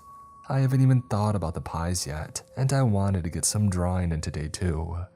I smiled. My headache had eased up, and I had the beginnings of a relaxing buzz from the edible. "Sure, I'll help. It'll be nice to keep busy." As we worked into the afternoon, the tension and silence from earlier in the day had dissipated, replaced by the comforting routine of meal prep and the warm buzz of being stoned. The rhythmic sound of the knife hitting the cutting board was soothing, and the kitchen filled with the warm, comforting scent of butter and spices. Aunt Marley shared little tips and tricks as we went along, and I found myself getting absorbed in the process, the earlier stress melting away. She was also an artist in the kitchen, knowing exactly what pieces went where until she had reached for something in the fridge and came up empty. She hit her forehead with her palm, leaving a smear of white flour. "Oh, I think I'll have to run to the store," she finally said, setting down her kitchen towel. "Oh, bleh, it's gonna be a nightmare. But the veggie turkey will taste like a brick without rosemary, and mine didn't make it through that frost last week. It won't take long." She untied her apron and walked quickly to the door, grabbing her coat and a scarf. We were deep in rural Pennsylvania, and the nearest grocery store was almost a half-hour away. "Are you sure? I can go," I offered, but she was already halfway out the door, and then I realized that I couldn't. Aunt Marley saw my face and made a sympathetic wince, both of us remembering my car. "Oh, no, you stay and keep things going here. I'll be quick," she insisted. "Okay, but call me if you get tackled in the spice aisle and I'll get an Uber. It's gonna be crazy," I joked as she headed towards the door.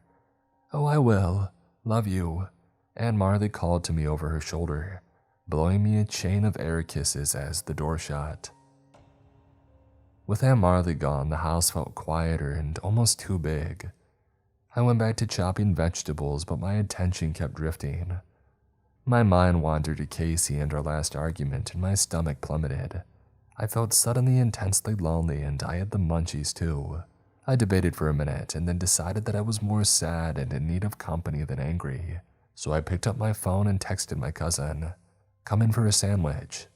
I thought that was a nice enough peace offering, but I waited 10 minutes and my cousin didn't respond. I started making lunch regardless, but caught sight of him through the kitchen window, walking in the backyard, dragging the old lawnmower.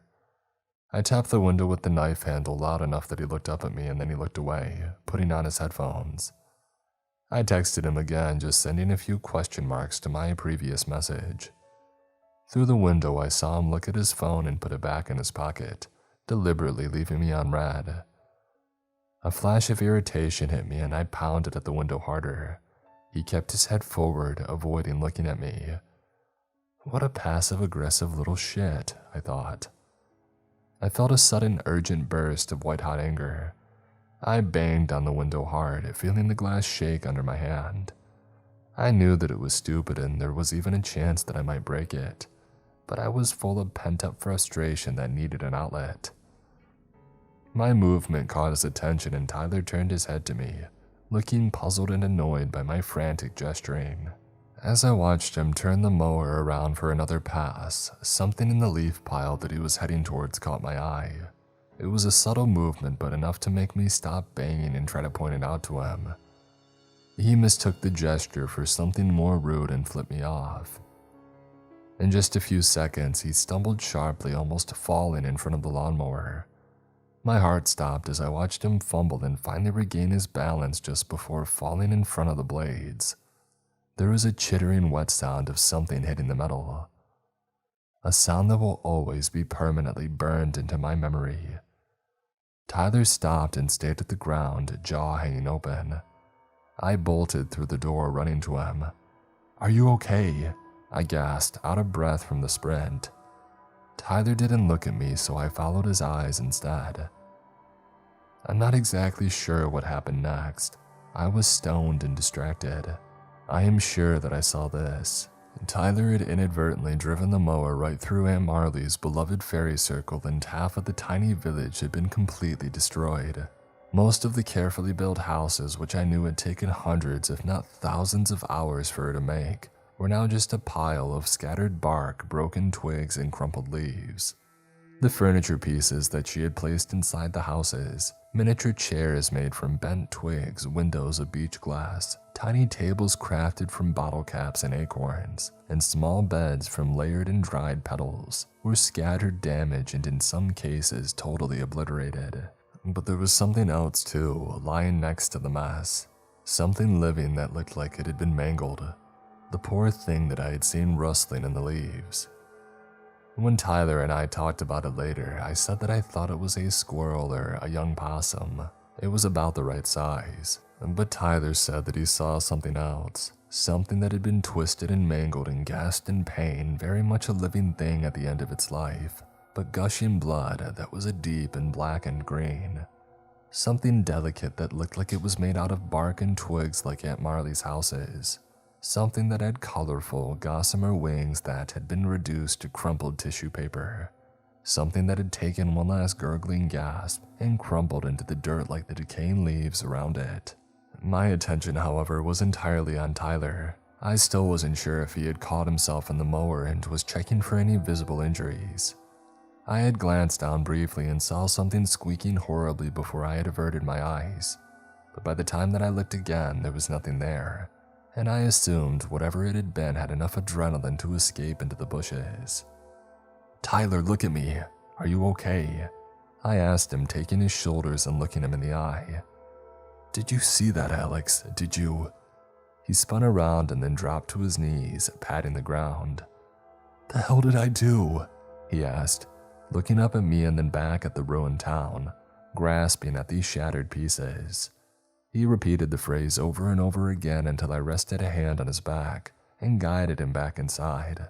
His lips were bloodless and his eyes were wide and wild. He just kept looking at his hands like he had taken an axe and cut it down on purpose and was looking for the evidence in his palms. I didn't know how to help him, aside from reassuring him everything would be okay and that I would talk to Aunt Marley for him. I told him to just wait in his room until she got home and I would explain it to her. And I did just that, swallowing the wave of pity that I had when she walked into the kitchen, cheeks pink from the cold and smiling. When I had told her about it, she just fell apart. She didn't say a word, kept her raincoat on, and immediately walked through the backyard to assess the damage, slowly like she was going to a funeral she didn't want to attend. I couldn't watch her after she got to the ruined art fixture that she had worked so hard on, and I averted my eyes, but something caught my attention in the peripheral. The tiny stone bowl, which I could have sworn was filled with milk just that morning, was overflowing with something thick and red. It bubbled over the edges like a fountain. Maybe it was one of Uncle TJ's projects or a Halloween decoration that hadn't been put away yet. I must not to have noticed it, and the bowl that I had seen was put away. I opened the window curious, putting a finger in the stream. It was warm in a way that surprised and disgusted me. I took a napkin from the table and I wiped it off, the tacky feeling of it clinging to my skin. Some of it was salvageable. Aunt Marley's voice surprised me and I looked up. She had walked back towards me, her hands full of twigs and small pieces of cloth. "That's great," I exclaimed, injecting extra enthusiasm into my answer. But she didn't smile. Her face reminded me so much of Tyler's. She carefully placed the clump of what remained of her work in the ground next to a stone garden gnome that sneered like a pirate, complete with missing teeth. Uncle TJ and I had been having some problems. He stayed an extra week on that work trip even with the holiday, Aunt Marley said offhandedly, dusting her hand on her jeans. I winced. I had wondered about my uncle's absence, which was not normal this time of year. Aunt Marley had said it was a commission that he couldn't miss out on, but I couldn't help but wonder what kind of sculpture was so important that he would need to miss Thanksgiving. "I don't think that Tyler is taking it well," she continued, more out loud to herself than to me. "Oh, Aunt Marley, it was an accident. There's no way that he did it on purpose." I quickly reassured her. She gave me an exasperated look. "I told him to use the rake, Alex. He shouldn't have been anywhere near there with the mower." I nodded slowly, and it was a fair point. "I distracted him," I offered, partially to try to assuage my own guilty feelings.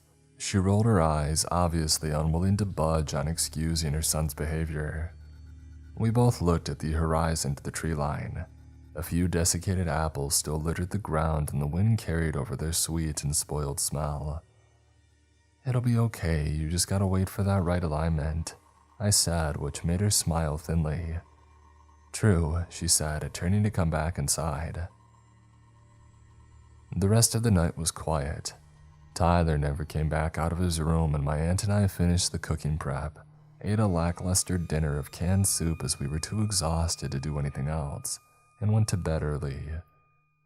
I fell asleep abruptly, my body both physically and emotionally exhausted. My sleep was dreamless, and I probably would have slept straight through the night, but I woke up to Tyler again. This time, there was no knock on my door. He loomed over my bed, absolutely silent, his face pale and slack. "Tyler?" For a second, I thought that it was a dream. I sat up, almost knocking into him.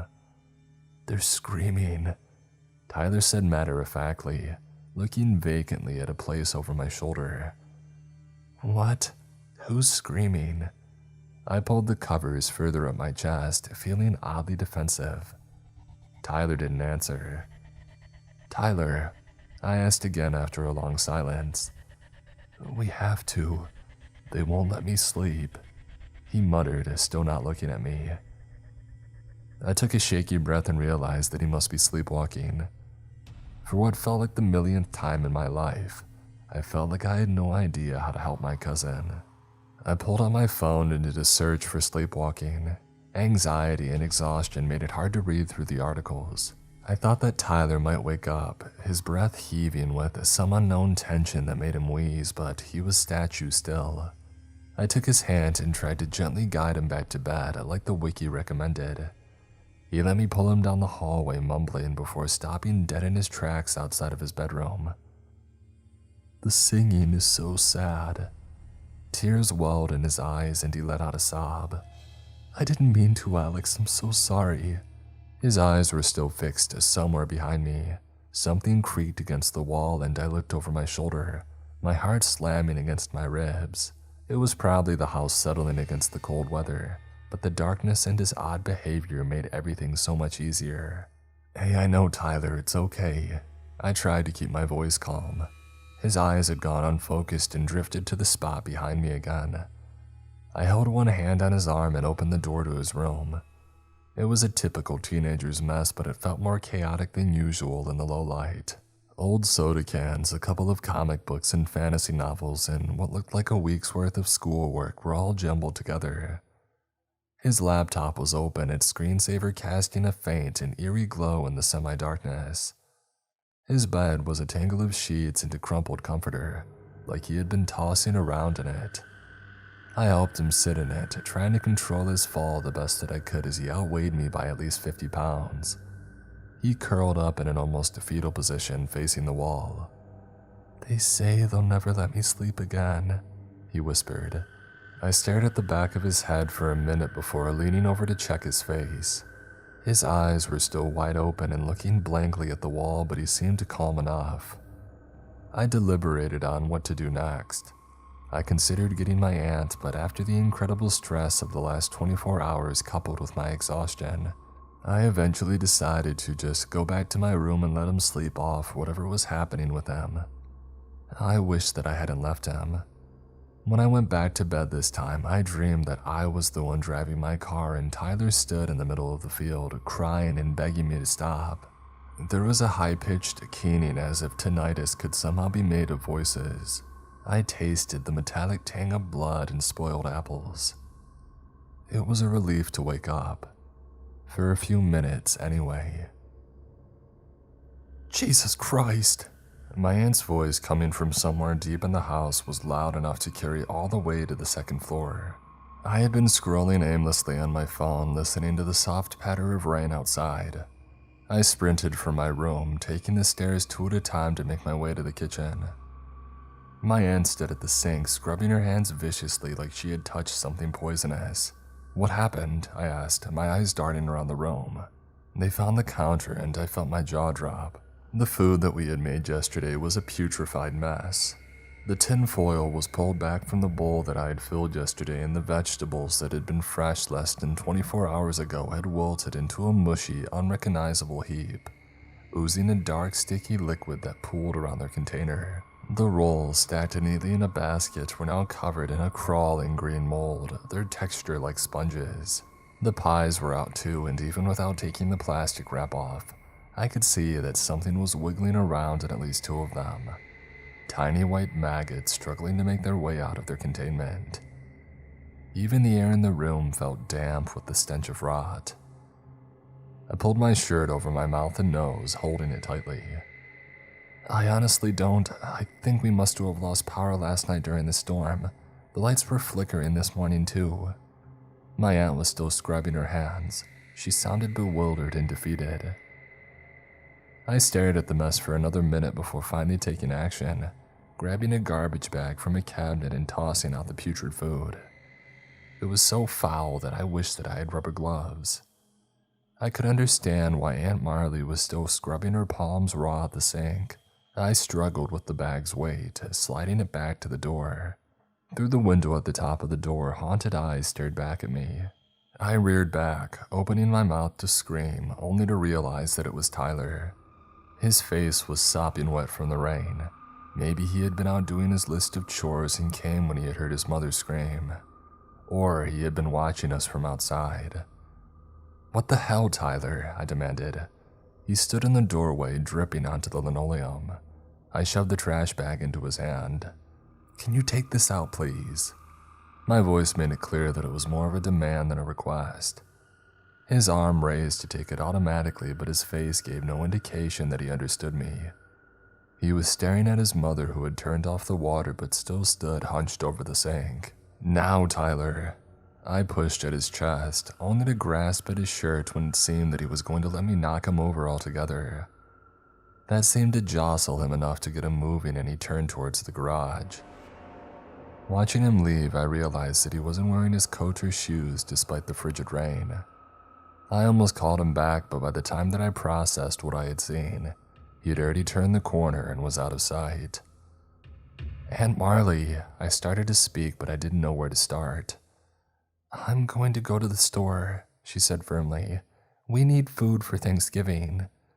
Okay, sure, but I tried to interject. I needed to tell her about Tyler.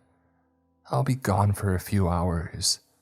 Her voice was trembling with emotion and her hands were shaking too. I guessed that she had had her limit. I bit my lip, debating whether to mention Tyler's bizarre behavior. I decided that it could wait until she got back. "All right, take your time and drive safe," I said. She walked past me to the front door and I took her spot at the sink, vigorously washing my hands. By the time that I finished, my hands were red and raw and she was gone. I walked through the whole house looking for Tyler, including the basement, with no luck. I walked back to the kitchen, gazing out of the half-mowed lawn, and something flashed red in the corner of my eye. I paused and looked out the window. Tyler was still outside in the rain, sitting on the stoop of the back door with his face in his hands. I immediately walked to the door and pulled it open. "What are you doing? Come inside, it's horrible out here." He stayed where he sat, hunched over. His beanie was plastered to his head, the only covering that he wore besides an old t-shirt and boxers. Dirt caked his leg to the knee. I grabbed his shoulder hard. "Tyler, come on," I pleaded. At this point, I knew that something was seriously wrong, like he was having some sort of breakdown, and my voice reflected that. He got up slowly, like it hurt to move, and slumped down on the kitchen floor. His hat slid off, and I was horrified to see rivulets of blood running down his neck. His right earlobe looked like somebody had tried to pierce it in the dark. "What happened to your ear?" I handed him a paper towel that he made no move to accept. He mumbled something into his chest. "What did you say?" I crouched down, trying to avoid the puddles of dirty water mixed with blood that he left in his wake. I took his hand and was shocked at how cold it was. How long had he been out there in only his underwear? "It's the fairies." His voice was barely a whisper. "What do you mean, the fairies? Do you need to go to the hospital?" I wondered if it was slang for something like PCP or if he was just straight up hallucinating altogether. "It was an accident. You saw that, right?" He asked me, eyes wide and wet with tears, looking 10 years younger. "The car or the little village in the yard?" I asked. He looked like he might throw up. "The fairy," he sobbed. He broke down, finally telling me what he had seen the day before, the creature that he swore he had seen die. I argued back that it was sad that he had hit an animal and totally normal if he felt guilty, but he was adamant that it was something else. The absurdity of it shocked me into silence as we stared at each other, him miserable and me incredulous. "I think you had a really bad nightmare, Tyler. Did you sleep at all last night?" I finally asked him. He shook his head. A dribble of blood ran down his cheek, and I held a paper towel to it since it seemed like he wasn't capable of doing it. I wondered if he had taken something that made him pick at his skin or if he had cut himself somehow yesterday when he had tripped. There was a guilty pang in my stomach. I felt like we were kids again, and I hadn't been watching him when I was babysitting. "No, they said that I took a life that didn't belong to me and I need to make it right." The misery in his voice made a chill go down my spine. "We're talking about fairies like Aunt Marley's fairies, like when we were little." I wondered if I was inadvertently encouraging him. He shook his head. "They don't look like that." He pointed at one of Aunt Marley's paintings behind me. "Not like pink and smiling. They look like, I don't know, like wooden dolls with joints that bend the wrong way, with sharp teeth." Wooden dolls. Maybe some manifestation of his guilt for ruining the tiny town. How are you supposed to make it right then? I asked, trying to keep my voice even. My mind raced and I felt completely inept. I couldn't wait for Aunt Marley to come home so that I could unload the bizarre responsibility of navigating my cousin's nervous breakdown. I don't know yet. He considered the question, cocking his head. It's hard to understand them. It took me all night to make it out. They sound like cicadas, I guess. They chirp and hiss, but you can make out the words if you listen long enough.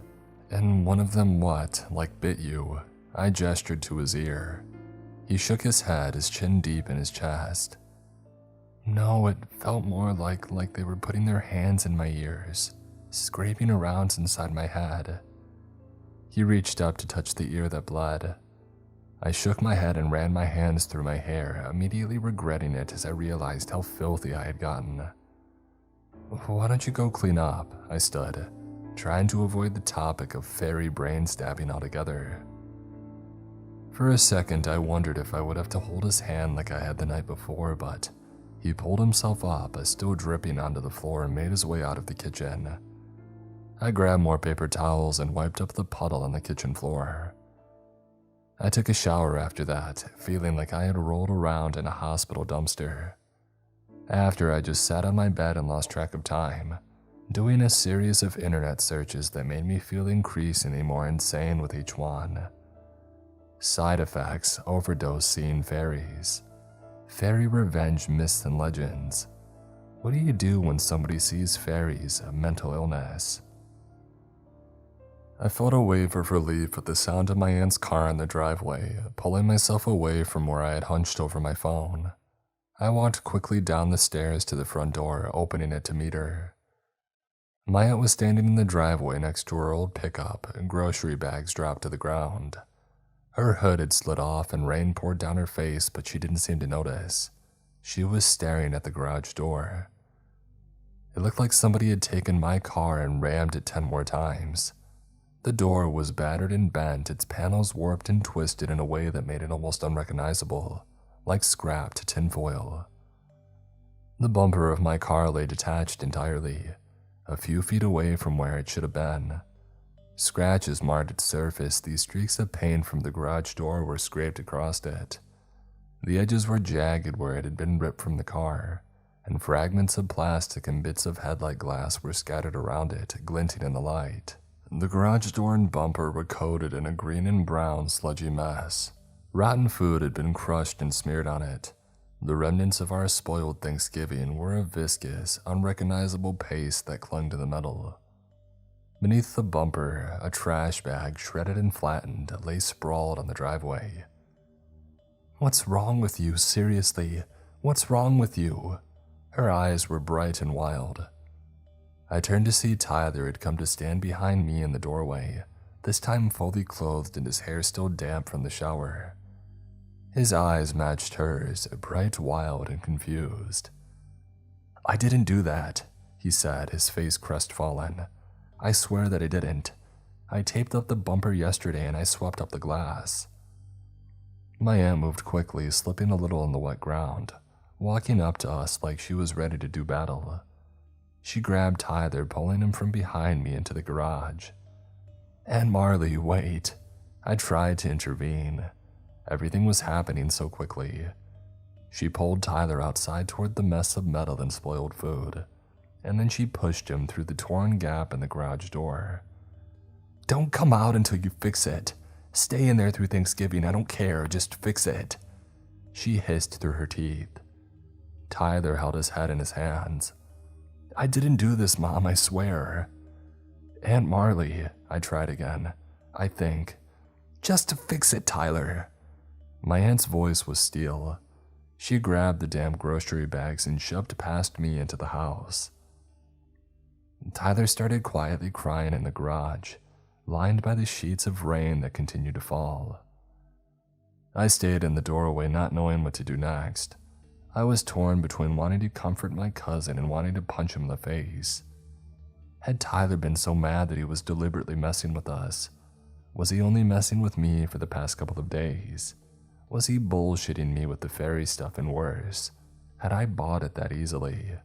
As I contemplated, I looked out onto the field next to the house, watching the grass sway. I squinted my eyes, catching something moving in the distance. Long pieces of what looked like duct tape were braided through the edge of the field. They blew in the wind like ribbons, and I wondered how they could have gotten so far away from the driveway. I shook my head and I turned around. I had to talk to my aunt. I found her slumped in the worn-plaid armchair in the living room, and grocery bags still at her feet. I desperately wanted to give her some privacy, but I couldn't wait any longer. I cleared my throat and she looked up at me with red-rimmed eyes. Well, Tyler's been. I cleared my throat again. He's been seeing things. He told me this morning that he did anyway. He's been acting really weird since yesterday. She blinked, trying to process what I was saying. What do you mean? What has he been seeing? Well, little creatures. She stared at me, waiting for me to continue. Fairies, I continued haltingly. If anybody would believe it would be her.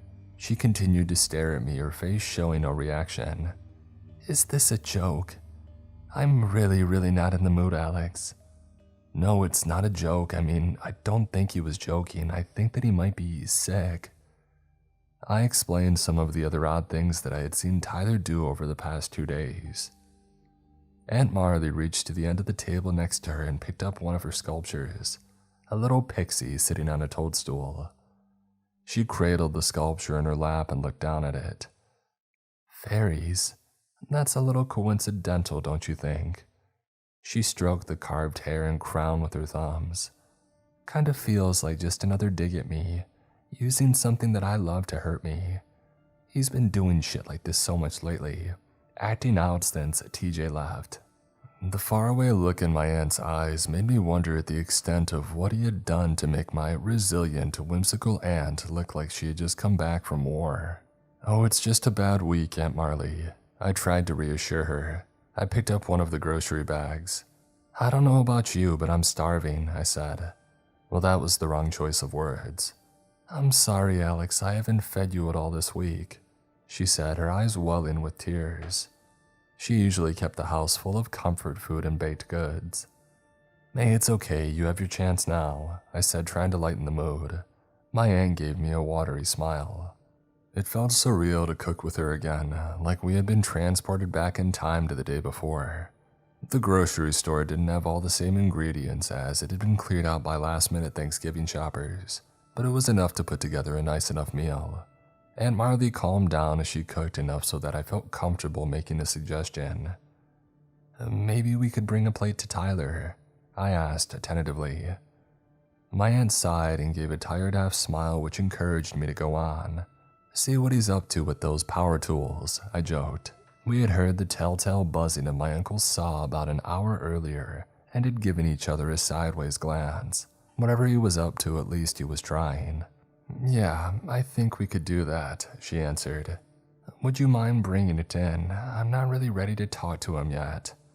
I get that, sure, I said. I could understand why she was simmering, but I also had this twisting feeling in my stomach that made me want to check on him. I couldn't quite believe it had all been an act. The gouged ear, especially. He was immature, but he wasn't that evil or desperate for attention. At least I hoped he wasn't. I borrowed my uncle's raincoat that hung unused in the hallway, shielding the plate of food as I made my way out to the garage. As rain pelted me, I wished for the 1000th time that the garage wasn't detached from the house. I had taken many a frosty trip to bring my uncle food in his workshop. Tyler had put a tarp over the hole, and the mess that had once been the rotted food was melting in the rain, dripping down the driveway. I looked at my poor, mangled car and debated whether to just go back inside and let my cousin stay hungry on Thanksgiving. I sighed and pushed open the tarp, balancing the plate in one hand. All right, idiot. I opened my mouth to greet Tyler. It stayed open though, jaw dropped, the words dying before I could speak. The lawnmower was disassembled entirely, its components broken and tossed into a heap. It had been reduced to pieces. And so had my cousin. Deep, jagged cuts covered his arms and legs where the blade had carved through his limbs. Blood had soaked through his sweatpants and onto the garage's concrete floor, in such quantities that it had started dripping into the sump pump. His hands were shaking, holding blades larger than I had ever seen. The blades from the mower. I understand them now. His lips had been cut and he had had trouble forming the words. It had to be an even trade. Blood dripped down his chin, making the words sound choked. I couldn't tear my eyes away from him. From his face, the places where it sagged, where the chunks of skin fell to the floor. My ears started ringing a high-pitched, stuttering drone as my body flooded with shock. Tyler said something else that I couldn't hear through the white noise of terror. He fell to his knees and then onto his stomach, his head hitting the ground hard enough to make a bounce. I dropped the plate, the shadow echoing behind me as I ran back inside for my aunt. I don't remember what I said to her, but whatever it was, it made her immediately call 911 and shove the phone in my hand before she ran to see her son, before she started screaming. I ran out after them, my heart beating so hard that I felt it in my fingertips. I dimly remember helping my aunt get my cousin into her truck and her panicked tone when she told the emergency operator to have the ambulance meet them halfway. We were so far away from the hospital that every second counted. I stayed on the phone with the operator, numbly explaining the backwoods route, waiting until they finally confirmed the ambulance and police escort had spotted the truck and brought my cousin and my aunt to the hospital. The stupid productivity blocker on my phone finally ended. I couldn't care less about whatever Casey was doing on social media. I tried calling and texting Uncle TJ, but he didn't answer. I don't even know where to start with explaining to my friends. I'm alone. I can't go anywhere without my car, and there aren't any ride services taking calls this far out because of the storm. I'm sitting in the living room on the couch, a blanket wrapped tightly around me, wondering if I'm going crazy. I took a shower, but I still feel Tyler's dried blood under my nails. And I feel so stupid because it's all probably just in his head.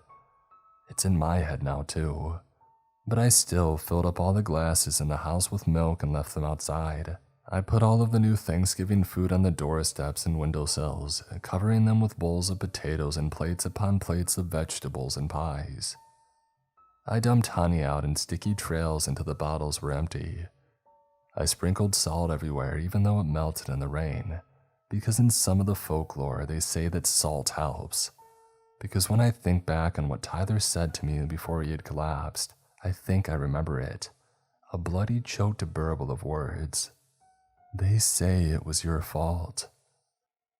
I'm surrounded by my aunt's art of fairies laughing and smiling, dancing in rainbows and basking in the sun. But in the corners of my eyes, I see their grinning faces twisting and sharpening. I see their bodies splinter with jagged wood and claws. My childhood memories feel like they're mocking me. Outside in the real world, I know it's bitterly cold and storm dark. I can hear the creaking branches of the apple trees and the whispering moans of wind blowing through the field, the sound both musical and melancholy.